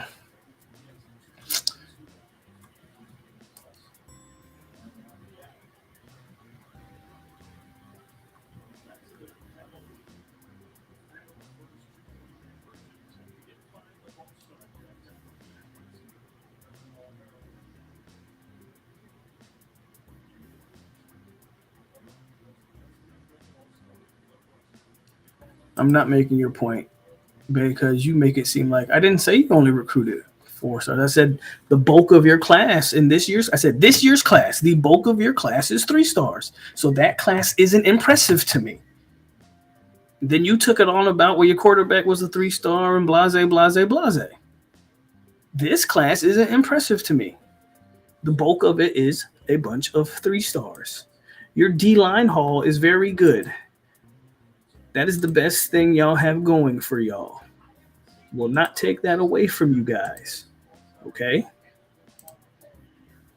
Until Mario Cristobal finds a quarterback, I cannot sit here in good faith and say I'm excited, or you as a fan should not even be excited about what Miami has going on, quite honestly.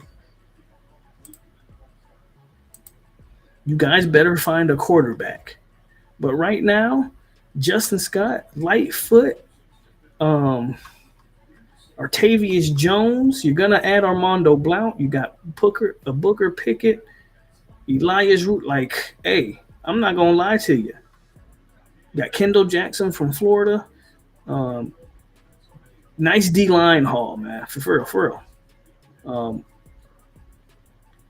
And you added CJ Clark out of transfer portal. Like, good D line haul. Y'all got a good D line haul. Not even gonna lie to you. Your offensive lineman. Let's see. You got a pretty good offensive tackle. But again, I'm just looking. A lot of skill position guys. But I don't see anybody. Judd Anderson this year is your quarterback. Last year was Emory Williams. You got to find yourselves a quarterback.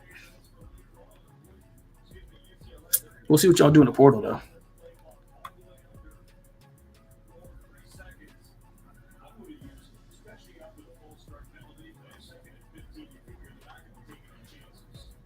When did Penix get to Washington? What, 2 years ago, I think.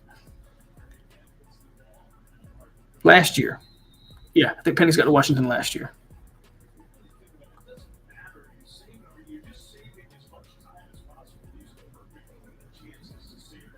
Why do you keep saying Mario can't develop? See, I love this because this just reminds me of FSU fans when we were talking about Mike Norvell until he got to this point.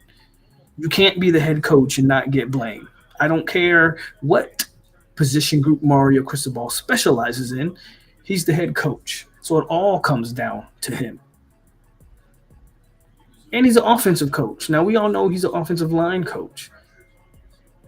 If he wants to get credit for developing a quarterback, he needs to hire the right quarterback coach.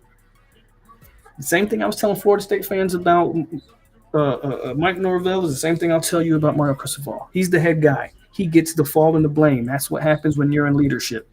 You get the blame. You better believe if TVD was a first-round pick this year, Mario Cristobal would get the credit for TVD. But y'all don't want him to get the blame for bad quarterback play. It doesn't work like that. You don't get the credit and not the blame. You get both. He's the head guy. But I know, Miami fans, y'all are in that state right now where you got to defend everything Mario Cristobal. You have to, and I get it. We've been there. We've been there. We've been there.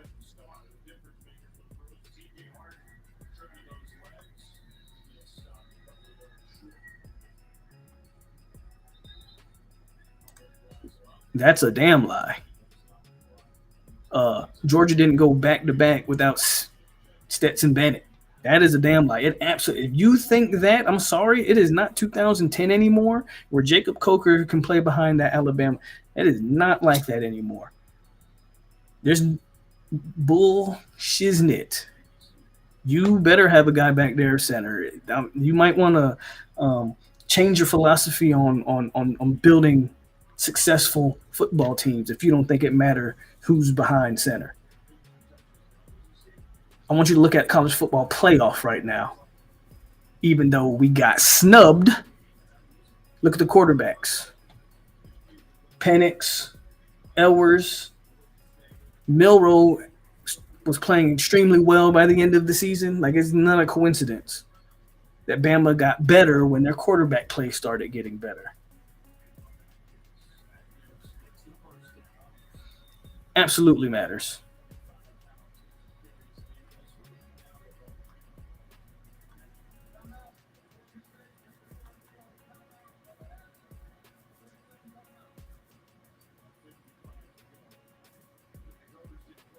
You got to have a quarterback.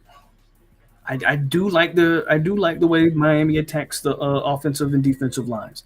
I'm not even going to cap. See, I can give credit where credit is due, but I'm also going to give you a valid criticism as well. I'm just not going to criticize just to criticize.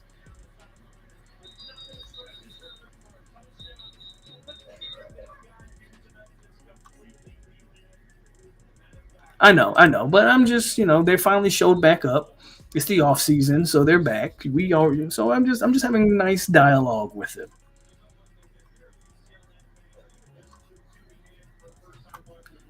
bro. Most of the national championship teams have. I mean, again, you have outliers like Greg McElroy at Bama and Jacob Coker at Alabama. But most of the national championship teams are Jameis Winston, Cam Newton, Vince Young, like again Stetson Bennett the last 2 years, Joe Burrow. So this notion is completely false, and the winners prove it. You want to show me a couple outliers? Sure. The majority, the vast majority, the 99 percentile says you need a quarterback to win a national championship. Period.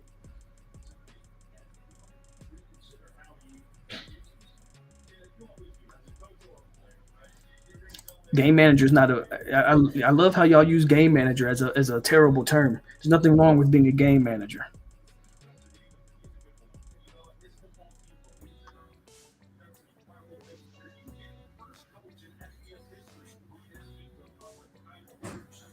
bro. Most teams would take a Stetson Bennett right now, and I'm not saying Stetson Bennett was great, but he was a great college quarterback, back-to-back national champion college quarterback, threw for over 4,000 yards that second run. Like,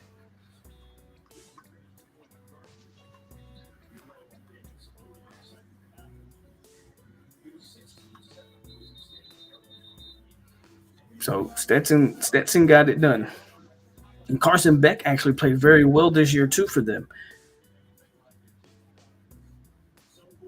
No, Stetson Bennett wasn't a 5 star. He walked on.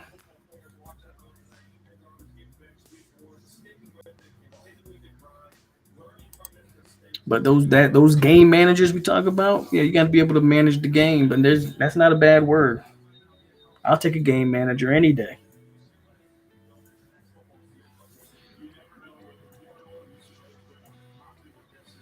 Yeah, I mean, obviously the Georgia team as a whole was built, Um, but again, most of these teams, Matt Leinart, like we can just go down a list of national championship, Deshaun Watson, Trevor Lawrence. Like you're gonna have to show me the teams that were winning natties without good quarterback play.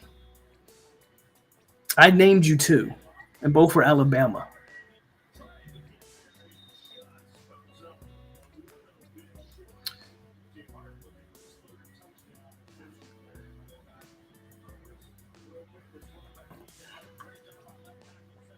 Any updates on what generational is a strong word? Well, we tend to use it too much. Sports talk. We tend to call a lot of things generational. But man, I stayed on here like 30 minutes longer than I was going to. Let me get out of here. Brandon says, I don't care who he was surrounded by. He did his job and helped him win a natty. You don't have to be a game changer, just do your job effectively. And that's what Mario needs to find. No, he was not. Oh, and on that, Dev, we are getting out of here. Um, we are getting on up out of here. Thank y'all for kicking it with me for the last couple hours. Um, as always, y'all know what to do, man. Hit that like button on the way out. If you didn't hit it on the way in, I'm gonna go ahead and get up out of here for tonight. I appreciate y'all. It's 863 Korea TV back in the building. Um, Shout out to Dev. Shout out to the Miami fans. It's the off season, so I know y'all pumped up. That's why y'all in the chat tonight. Miami fans pumped up. It's off season champs. They've been off season champs for 2 decades running, so I love it. Love to have my Miami guys back. As always, man, this your boy Polk over here on 863. Des with the buzzer beater, baby, on 863 Similar TV. Y'all stay classy, man. Gold nose, and we are out here.